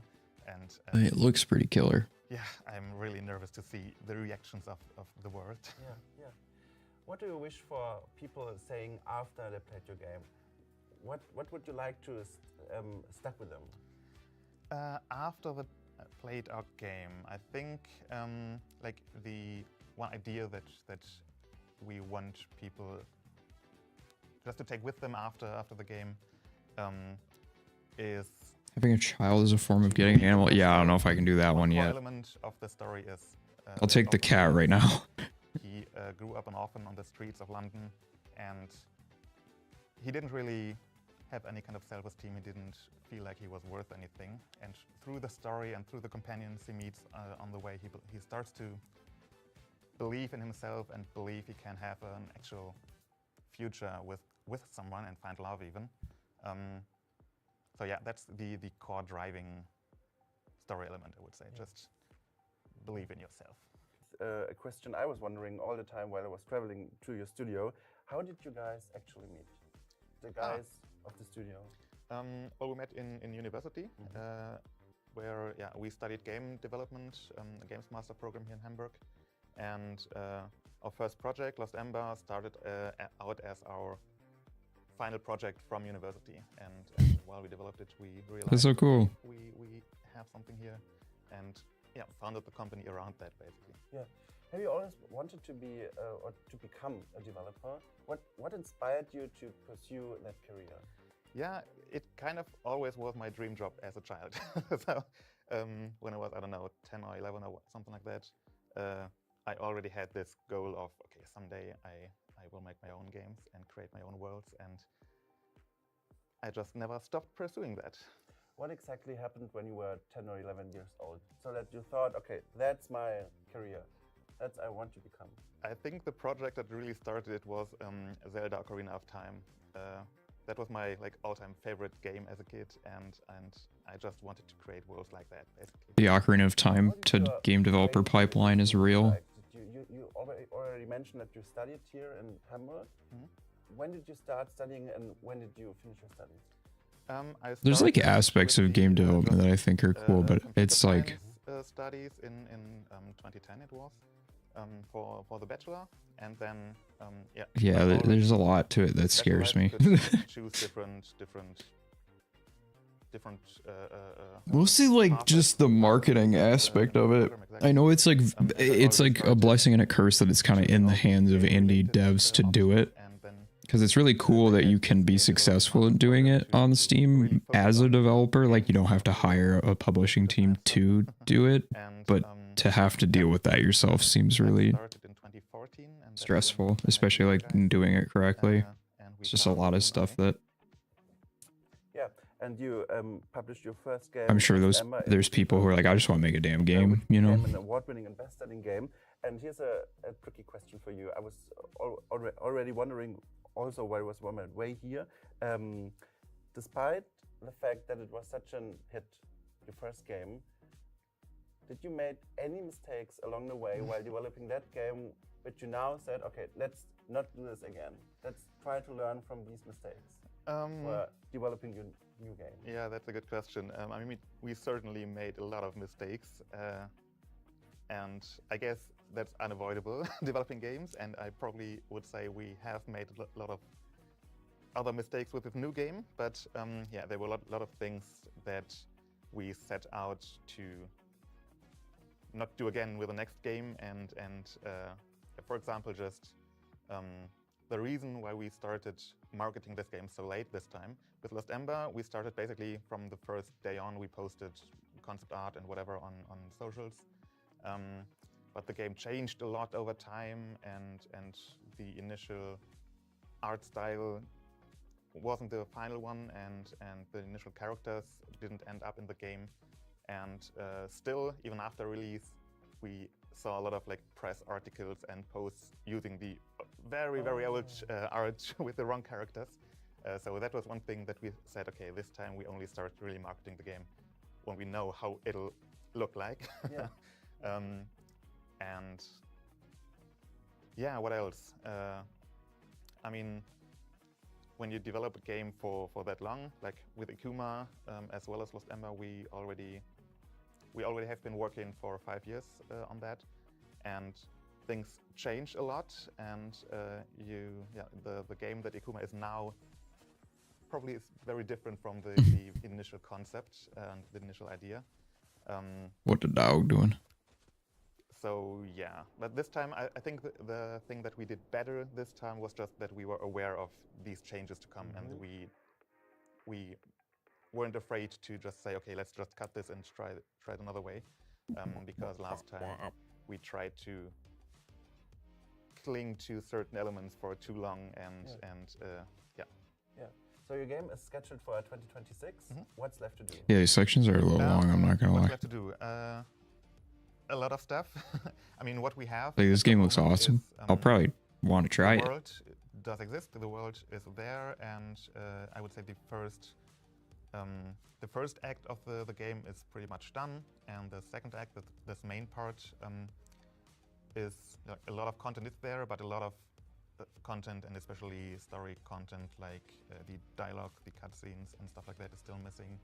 And same with the third act, which is shorter, but still a lot of the actual content is there in pieces and elements, but not put together yet. So we have about a year left to do that and to put everything together, and then obviously test everything and hopefully not have too many bugs in it. But that rubber duck has a beer. Fleshing out this content and putting it together, that's left to do. Yeah. Good luck with that. Thank you. Yeah. Do you have any last words for the viewers out there?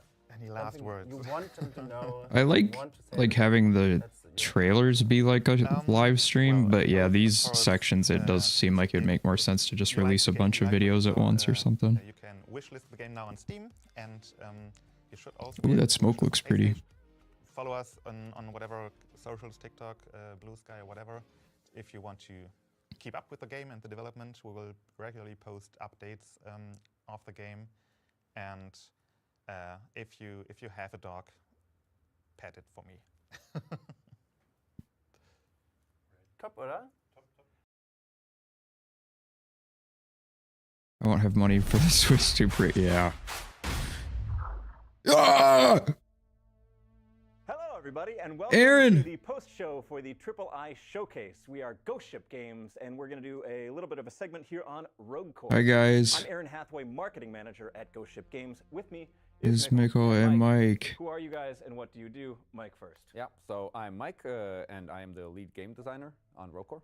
Dude, that couch looks comfy. And I am game director on Rogue Core. So, at this time, we have just premiered the first gameplay trailer for Rogue Core. And so we've recorded this segment to follow it up for you. We'll just give you some general details about Rogue Core. Watch this be short. Yeah, I mean, they're... If you've been following along, you probably saw that we mentioned the closed alpha. So we'll come with details on that after. But first of all, for somebody who's maybe just tuning in and they're just hearing about Rogue Core, and they don't know what I might, hold on. What is it? So maybe I should start. Go for it. So the setting of Rogue Core is that the mining corporation Deep Rock Galactic, they have discovered this super precious mineral called Expanite at Okay, the core I'm ready. of Planet Hoxus. And they have established mining facilities down there. And then in an event called the Greyout, they have lost all contact with the mining facilities. And then they have called in an elite unit of dwarves, special elite unit, called the Reclaimers. And the Reclaimers are sort of like called for when Deep Rock Galactic has problems that they need fixing for. The stream audio is too And so loud. you play as one No. of the Reclaimers, and you are sent into Hoxus to reclaim mining facilities that has been lost. Gotcha. And what kind of a game is it? Genre-wise, is it action? Is it Don't tell me this. romance? What are we doing? Well, it's a cooperative shooter, and it is set up as a roguelite. I mean, there you go. All right. I think I can add here that one of the things that we are trying to do with our take on the roguelite genre is that we really want to enforce the co-op. Yes, Like please. co-op first, Yes, in please. How we are playing the. Please do that. How you're leveling up, how you're upgrading, how you're playing the game. Yeah, I mean, just to take the further, like every aspect of it. I think it can be said really. It's too quiet compared to your voice. In Okay. many roguelikes, you are really concerned about making a build for yourself. In Roguecore, you are concerned about making There you go, I made it a little for your team. So it's all about Yeah. generating the best synergies and Yes. making the strongest team, not making you the strongest individual. So the way you do it is you collect this. Ooh, Exponite looks a lot better. And you stuff it into your new drone. Oh, I want to mine that stuff, man. It's called Ellis. And Ellis, Ellis? She's a remote Expanite processing drone, a RFD, an IBD. And when she has enough Expanite, she will actually give the team an upgrade. So the game flow is you go through multiple levels, deeper and deeper in a mining No facility. longer Ripley. And on each stage, you will try to Ellis now. maximize your power output by collecting Expanite through various events and by mining. And then you will increase your power level, and then hopefully you will be powerful enough as you go deeper. Ooh. And face Oh, I want to look at all those upgrades. Mike, it says in my notes that the concept for the game was based off a hallucination you had after taking a pill at Burning Man. Can you say more about that? Yeah, I have never been to Burning Man. I'm just joshing. No. That was long ago and not true. So we've got this playtest announced. The trailer came out at the end of it. You've got the closed alpha coming soon. And this is something that people have been excited about since we revealed Roguecore for, a year ago. So maybe we'll start getting into that and giving some details and setting some expectations for what this closed alpha is and isn't, how it'll work. So maybe can we just start? Can you talk a little bit more about what you have in mind for how this closed alpha is going to work? Like when people can expect to sign up?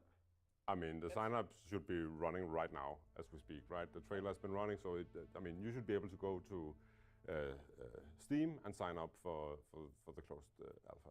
Okay. But I think, like in terms of the context of it, so where we're coming from, for anybody who doesn't know, we are Ghost Ship Games, and we are the developers of a game called Deep Rock Galactic.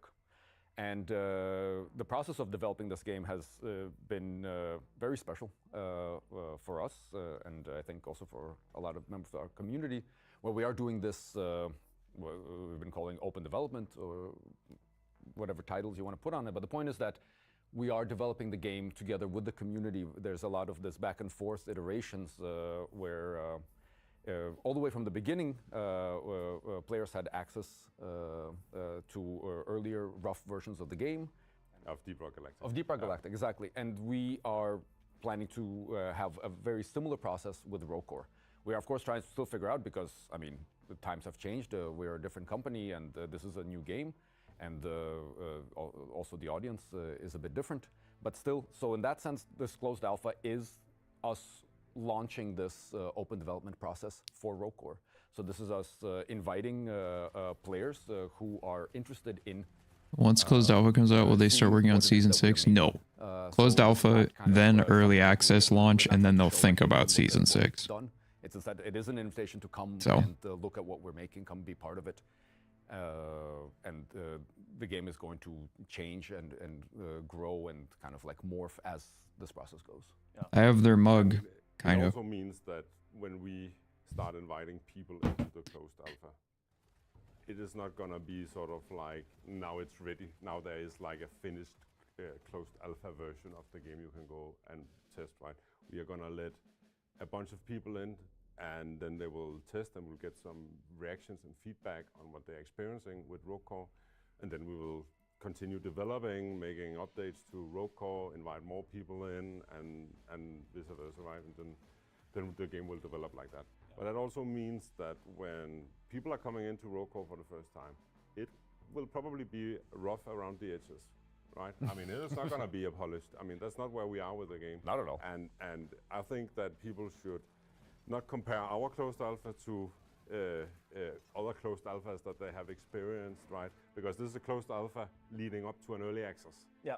Right. So that's just to set the stage of how Yeah. early we feel we are in the process of developing Rogue. You need to compare it to how Deep Rock was. Like, you should look at 2018 Deep Rock. It's pretty insane. We're working on it. We're figuring this out. Come and test it. If this is broken or weird, let us know. Yeah, 100%. What was it about? I mean, Mike, you mentioned earlier with Deep Rock and starting an early access there. What did you get out of that? That's what I'm worried about, is this game having a bigger audience on launch for Rogue Core will set an expectation that they can't control. Like, be like, hey, like this, like it's gonna be buggy and incomplete, like for quite a bit. So this thing that, you know, we have an idea, we have a vision for what a game can be, and then as we are making that being said, it's completely different than when I played it a year ago. Is very iterative. Right, it is instead also inviting players into that process. So it's not just ourselves playing our game and kind of making it as it is, but it is also us seeing how people. The structures are just so much that we're more. working on in its very rough states, because that is also where we are the most empowered to make. It looks so much better. To actually improve designs and really kind of like craft the game in a way that kind of matches not only our vision, but also matches as well as possible the way players end up playing it. Yeah. What about, I mean, in the timeline of Rogue Core's development, why do the closed alpha now? Why not earlier? Why not later? So. Oh, they showed off the. Yeah, I didn't. Oh no, they showed off that animation. Now I don't have to hide it. That's my favorite animation in the game right now. I mean, it is like if we were comfortably opening up and let people in, we would not honestly be saying that we wanted feedback that we could actually utilize in the game development of Rogue Core, right? So that is why we're doing it now. We're doing it when we still feel that it Those are in? and we don't have all the answers, and the game is still under development, because we honestly. They found a way to make them in? Community. We honestly want to have a journey together with our audience. Okay. So yeah. I didn't know that that enemy worked out. Marks us going into open development with Rogue Core. Can you talk a little bit more about what that's gonna entail? What people can expect when you? I mean, if you're not super tuned into game development or whatever, when you say open development, what does that mean? What more, or what are we doing differently? What's coming out of Ghost Ship then? Sure. So I think. Is there meta progression? Yes. Approach this, so I don't want to speak for the industry. I know for us that it's not going to be like. What this means is that we start. You know, we have a build. I tried to emphasize my concern that meta progression shouldn't be too significant. So like it is a thing, but it isn't going to be like Gunfire Reborn. We create a build of the game that has maybe some new features that we wanted to. At least from what they said to me. But that was a while ago. Get in, and new enemies, stuff like that. We do it, and then we play it ourselves here internally at Ghost Ship Games. We talk about then like what we experienced. I think meta progression. And then we make plans based on that. Meta progression's like outside of run, so it's like permanent upgrades or like variety that you can use in every run moving forward. And then at the time it was just perks, like it was just like little perks you could equip, but that was just like for testing. It was like just a prototype to, so it's probably completely different now. We work on the game, we have a build, then that build goes out to the people that have access to the closed alpha. at I that should time, listen. right? Sorry, and then, Mike. they get Didn't to mean to play, we interrupt get you, to see how buddy. they talk with Little them. goober. He's got quite the haircut in this For one. example, He's looking for us, pretty killer. Very interesting at the like the conversations that people have. He's got a not damn just with stylist us, but now. also He's with each other important. about the game, right? Because that's also where we can glean like. Because it's not just about getting requests from players and then trying to like make a task list based on that. Yeah. It is instead to kind of like see how people are playing our game and from that try to figure out what it is that we need to make that game even better. And so therefore, we would go through this process and based on that, it would influence what we are going to be working on next. Then again, Isn't green overclocks and first dwarf upgrade and DRG kind of meta progression? Deep Rock's not really a roguelike though. It's more of like a. We're going to see. Okay, now we've made all these things. Give it a try. It's hard to describe. It's different. We're not gonna let in everyone. There are roguelike elements of Deep Rock, most prominently deep dives, but Deep Rock's more of like a. And then we will invite more people. So it's not gonna be there's I don't know how to describe it. It's like more of it has more like character building. Like there's more to it. Like but after that we will just like there isn't any like all the way up until early access. Okay. Yeah, it's just if we when we run this closed alpha, if Deep Rock's like entirely meta progression. It's I got in and you haven't got in, don't worry. That doesn't mean that we singled you out and said you don't get it. We're just going a few people or some block at a time. And I guess that's also a bigger logistics thing because like you said, when Deep Rock was an early play test, it was like, oh sweet, a dozen people want to do this. And now hopefully Rogue Core gets some thousands, tens of thousands, who knows? But we'll see. Hopefully more, but yeah. But I mean, so it seems like also what I'm hearing is how exactly we run it and how many people get let in and at what interval kind of depends on, are we talking 30,000 they choose closed alpha people? Interested in playing? It's also a matter of I don't know. actually being able to manage the feedback that we get. Exactly. I mean, I'm sure people who closed like tested Deep Rock are obviously going to get in, but I can confirm that I'm getting access pretty early. So you'll see me talking about it. For this process, we're not following some sort of formula. No. I mean, so I don't know if we can show it off. In closed alpha for Deep Rock, we could show the game. For us and for Rogue Core and for the development process. So, I mean, how many people we let in, that's going to change depending on, like... But if I can make content, I obviously will. So, again, like, we don't know I'm very excited. How this is going to go. This is something that we're also going to be figuring out as we go. Cool. And in looking at sort of the fundamentals of how Rogue Core works, I think also what's I hope people don't see the unfinished game as a final product. Dude, me too. The large majority of people going into this will be Deep Rock fans. And of course you go in with Deep Rock as your frame of reference for what to expect from this. They're going to talk about it now. Like. And I guess I'm interested in hearing your guys' thoughts on sort of the, I guess, expectations management or sort of the feeling of knowing like that we're going into something that is, inspired by Deep Rock, but also in a ton of ways like really different. And what are your thoughts or feelings on, I guess, knowing that there will be people going in and saying, oh shoot, this isn't what I ordered, or like this is so different. What's the sort of, how do you guys feel or manage those expectations? I don't know how we manage them, but they are there, and they are not. I mean, you shouldn't come into Rogue Core expecting to play Deep Rock Galactic 2 or something. Deep Rock Galactic 2 mentioned. That is drastically different from Deep Rock Galactic, and hopefully, people who play Deep Rock Galactic will also appreciate getting a different kind of game experience when they play Rogue Core, right? Yeah, no, it's a different game.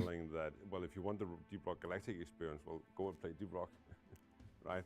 I mean, and now we are making a Rogue Core, which is different. It has a different feeling. It has a different vibe than Deep Rock Galactic, right? So I don't know. People need to follow it, and then they need to set their own expectation. But they're not gonna get Deep Rock Galactic. What the hell is that? A game that takes place in the same universe, but it is gonna be different. Oh, that's the artifact. Those differences, those new things. Are there? It has like shit now. It's not just a floating orb. Excited to see people get their hands on and to hear what It has like art. gameplay mechanics. That's so cool. Weaponry, enemies, physical setting. Sorry, I'm just like saying shit. It used to just be an orb. It was just a black orb, and it would just fly around. Power building. Yeah, that's it. And then you put it in, and you get like a special choice. It's like you really unique upgrades that you can choose from. Yeah, yes. Oh, I know.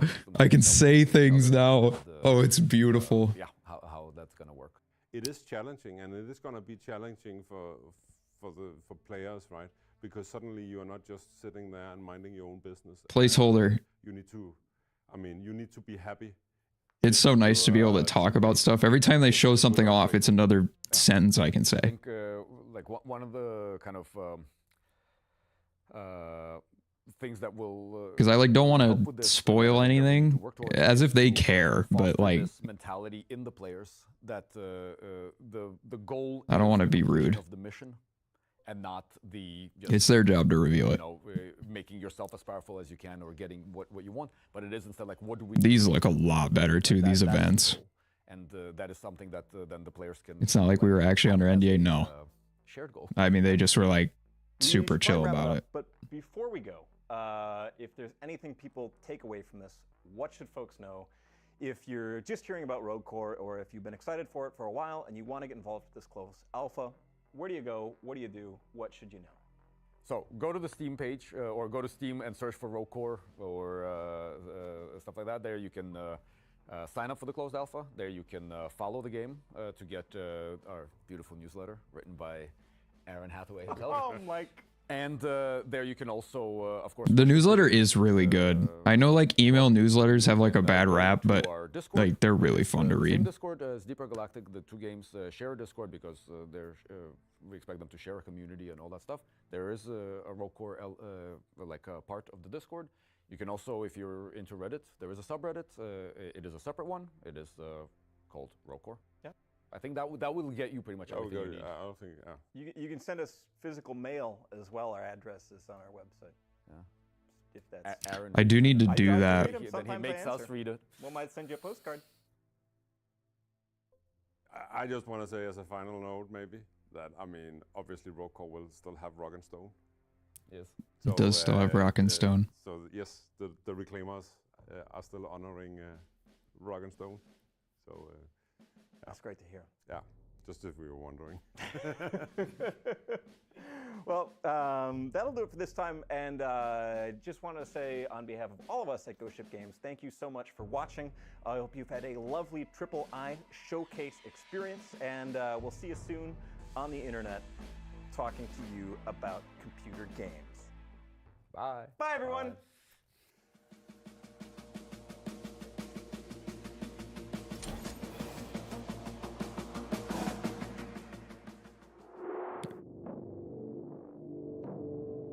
Over the Hill is an off-road adventure driving. Okay, I'm sorry. Inspired by, well, let's find out because We need to look at Rogue Core. So, hold on. I'm pulling up Discord.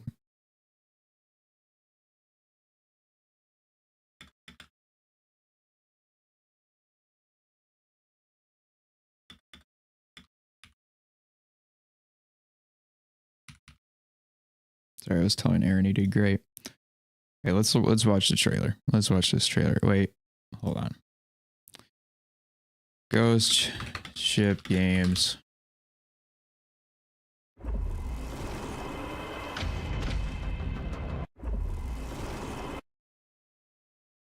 They got a new...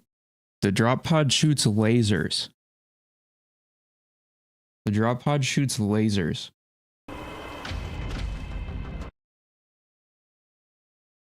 Ooh, look at that. Look at that high definition fence.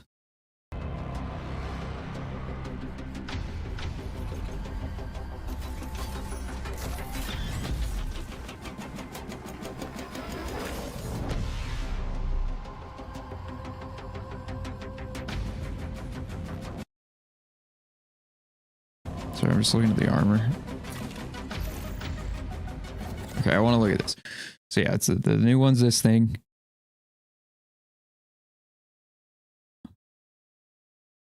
Okay. This is such a cool... Incendiary is a really cool starter.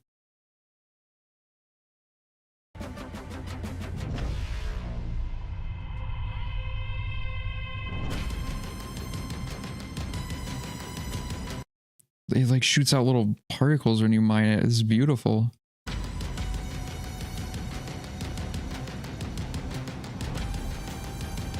Okay, I just want to look at all the upgrades. 10% chance to spread target status effects to nearby enemy. Okay, so that's like the... Yeah. Sticky flames, where you walk. Oh, that was in. Yeah, I remember that one. Hot feet. Moving target, taking damage increases movement speed. That's nice. Health, yeah, there's always the health reward and the shield reward.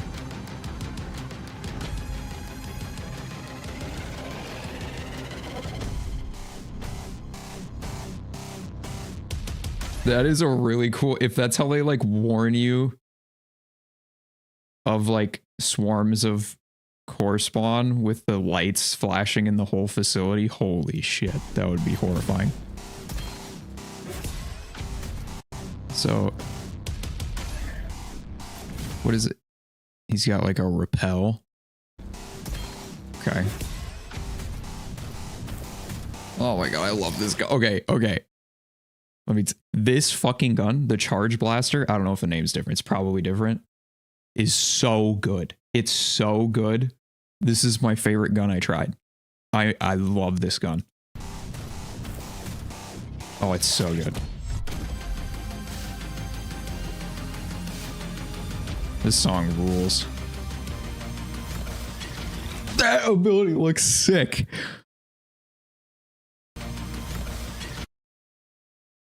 Blow up guy mode. Oh.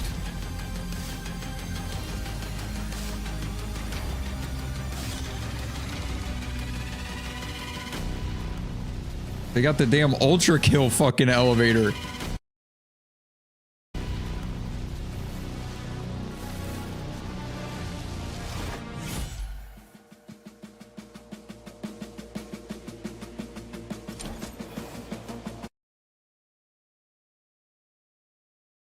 Okay. Okay. Are they gonna post the like? Yeah. This art rules, man.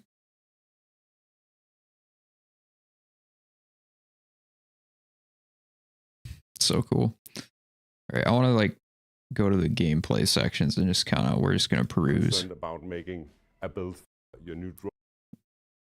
Well, we can leave it. Yeah. Which is called Ellis, and Ellis when. Yeah, I want to see these upgrades. Okay, this is the same. This is the same one. No. Give me new. Magic missiles. 10% chance to shoot a magic missile and fire your weapon. Classic. Gain more from red sugar. Yerp. That one sounds lame. 5% damage reduction on enemy near you? I don't care. I guess if you're the blade guy. Okay. Of the game you can I like how they die. Like now it's ready. Now there is like a finished closed alpha version of the game you can go and test, right? We are gonna let a bunch of people in, and then they will in and visit us, right? And then okay, there's like the game will develop like that. But that a lot of them. That when people are coming into Rogue Core for the first there's a lot of crawlies. Will probably be rough closed alpha to other closed alphas that they have experienced, right? Because this is a closed alpha leading up to an early access. Yeah. Right. So there's just want to do this again with Rogue Core. I think. Okay. I want to see the. Oh yeah, the finger animation. I get to show it. Now, why not earlier? Why not later? So. Oh, it's so good. It's amazing. Be saying that we wanted feedback that we could actually utilize in the game development of Rogue Core, right? So that is. So this is a thing I don't know if these will be in or not. I'm surprised they showed it off. I guess maybe.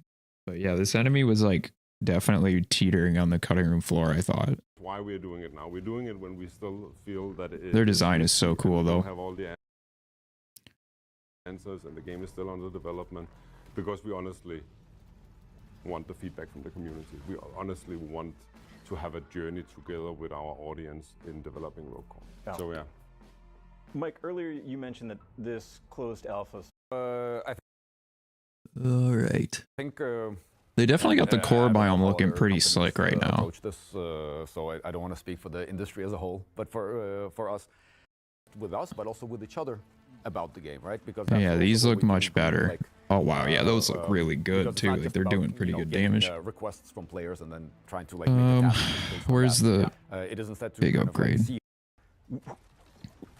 How many people get let in and at what interval kind of depends on, are we talking 30,000 people or 300,000 people interested in playing? It's also a matter of us The actually being able to slicer. manage the feedback that we get. Exactly. Where's the upgrade? Cool. And in looking at sort of the fun. Expecting to play Deep Like the Rock bubble Galactic gun? Yes, yes. something So like that. true, We are Scrotum doing Killer. stuff So that is true. drastically different from Deep Rock Galactic. Alright, yeah. So this thing. They're gonna get a game that takes place in the same universe, but it is gonna be different. In terms of those differences, those new things. of Rogue Core, and I'm very, very excited.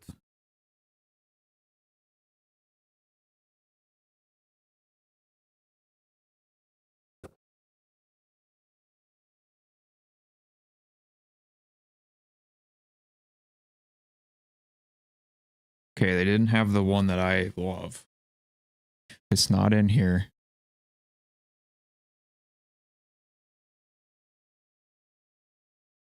Yeah, so these artifact ones were like pretty big. Like big deal. Or these upgrades. I don't know if they're still called artifact. But yeah. These are like the big honking upgrades. They give you cool stuff. There's one that's really cool. I don't want to spoil it. They're build changer. Yep. They're like they decide your run kind of vibe.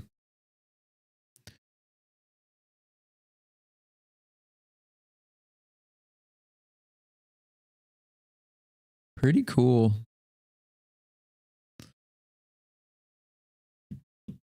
Oh, I want the game so bad. This mentality in the players that the goal is the completion of the mission.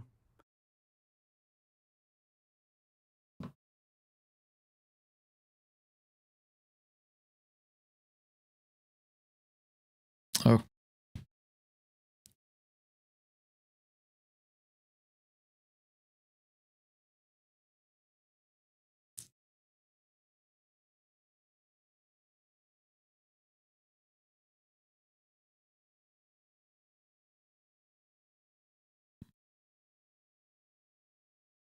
Okay.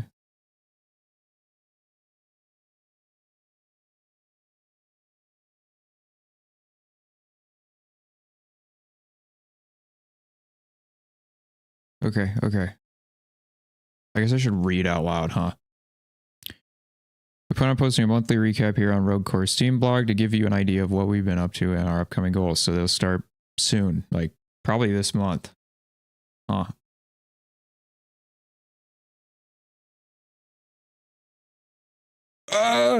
Okay. The closed alpha playtest will likely run over several week-long sessions, letting in a limited number of players each time. We're not sure exact dates yet. We can't promise that we'll let everybody in. I like the monthly things. They did that with Deep Rock's closed as well.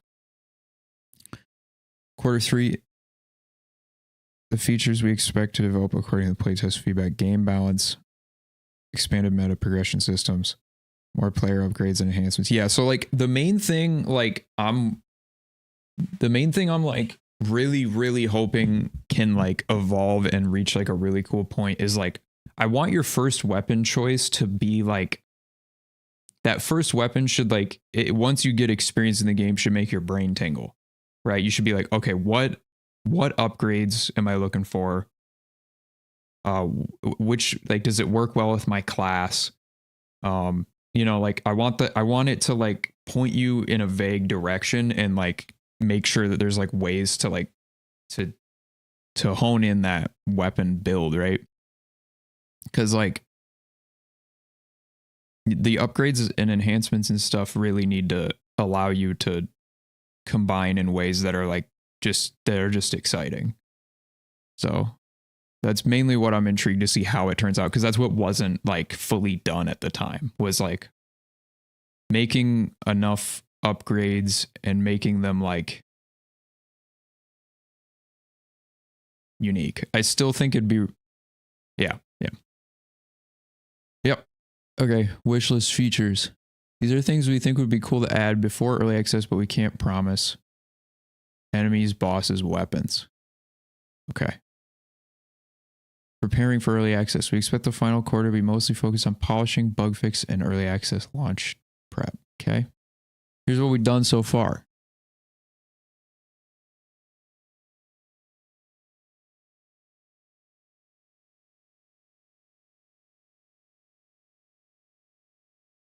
Okay. Yeah, I'm excited for when this is all like a closed alpha so that they actually can talk about what because I wish they talked about what these were. Because like, what is a bit of everything? Like, I want to know the bit of everything and like the systems and stuff. Like, what is? It'd be interesting to know. But obviously, hopefully, with closed alpha launch, they'll be doing monthly blog posts about like what the plan is and what's going on.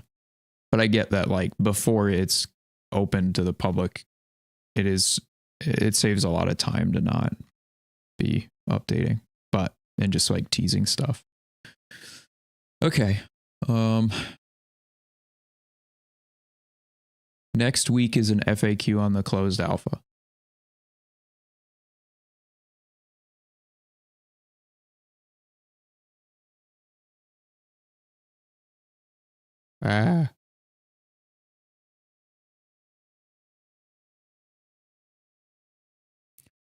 Okay.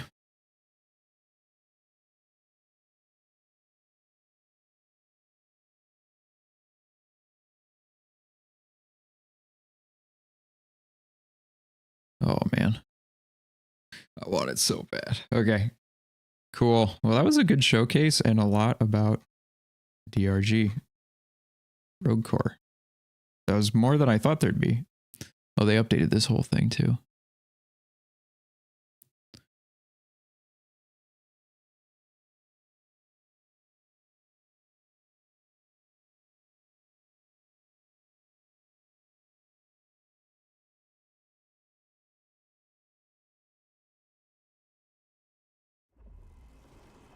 Ah, it's playing the thing.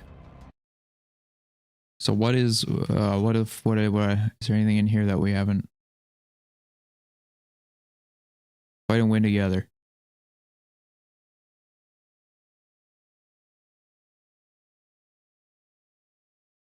Yeah, I'm intrigued. I just am intrigued to see how they make the building your run fun. I want to see what their ideas are for it. And I think it'd be cool to see them really experiment with what that can be. But yeah, they've already done that with the co-op choice upgrades. So I find them, if anyone's going to do it cool, these guys are going to do it cool. It's just, oh, okay. Well, that's everything. What time is it? 1? They did it well with Survivor. They didn't make Survivor. They published it.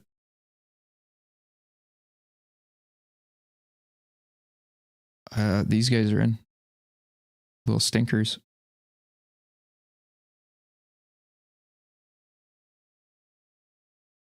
Look at these little guys.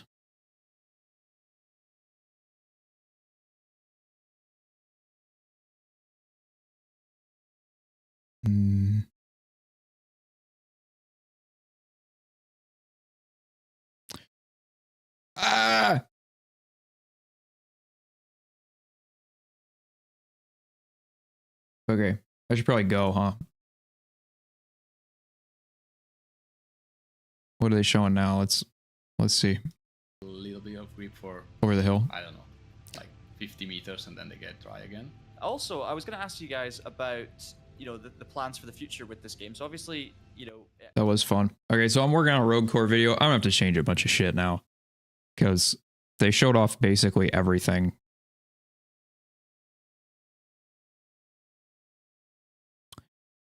Well,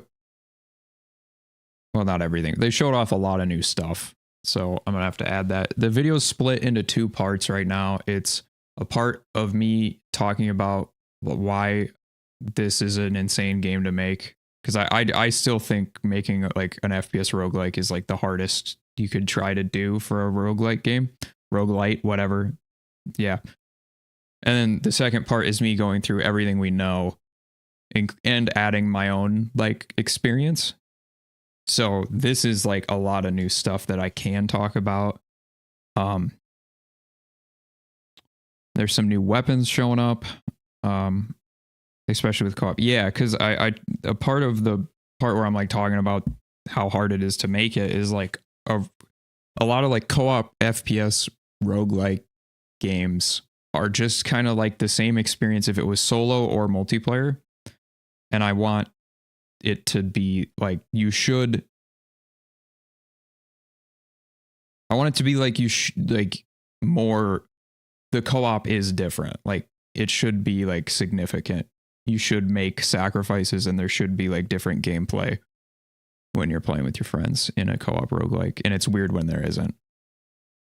Can you surely explain why FPS roguelikes are hard to make? I just think that like there's just a lot of choices to make. Like in like a card battler, for example, like there's a lot of things that aren't like it's very much focused on how the cards interact with the enemies and how you build your deck, like Slay the Spire. And that's like the core of the game. There isn't really much else to, I mean, there are little things like navigation and how nodes show up and stuff, but like with an FPS, you have to make sure like so many things are working together well. Like the procedural terrain in Rogue Core is important. How weapons upgrade. Do weapons still feel good? Are there any points where weapons feel underpowered? Like, does it feel bad to shoot because you don't do enough damage? I mean, and like making sure all the classes are worth picking and making them diverse enough. It's just like, I think an FPS game is harder to make a roguelike just based on the base gameplay of it. Like, it's easy to make it not fun. Like, the best example right now is probably like RoboQuest for gameplay, but I wouldn't say the roguelike elements of RoboQuest are that fun. They're good, but like you don't make that many choices throughout a run, and it's all kind of like there isn't a lot of variety. So like I'm intrigued to see how they make like diverse builds for each character, and like you could kind of go in any direction, you know. There's just it is just a lot of complexity, basically. Do you think Gianni will voice mission control? No, I think Robert's got us covered. I don't know how much mission control will show up though. Might be a little too far down for him. I'm intrigued to see how these like events turn out too. Because it'd be cool. What the hell?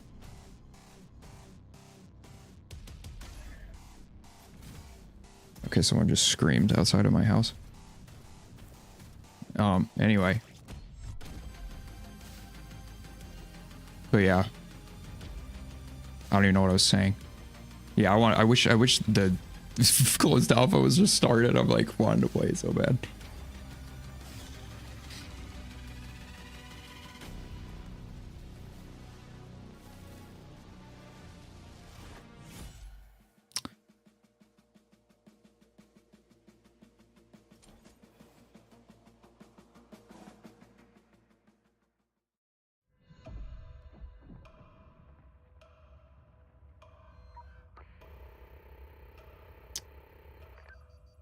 All right.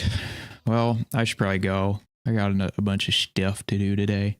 But, yep.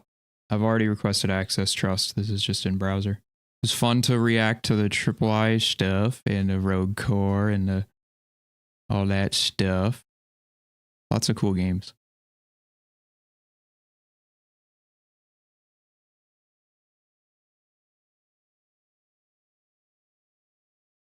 But thanks for can anybody request access? Yup. Just log into Steam and click this button. Go to the Rogue Core thing, click that button. And you're good to go. They'll probably just, from what it sounded like, they'll release like, it'll be waves of letting people in. So, yes. Okay. I will see y'all soon. I'm working on videos. Hopefully they'll be out soon. Yes. Have a good one. Bye-bye. Bye-bye. Rockin' Stone. Bye-bye. I'm still waving. Bye-bye.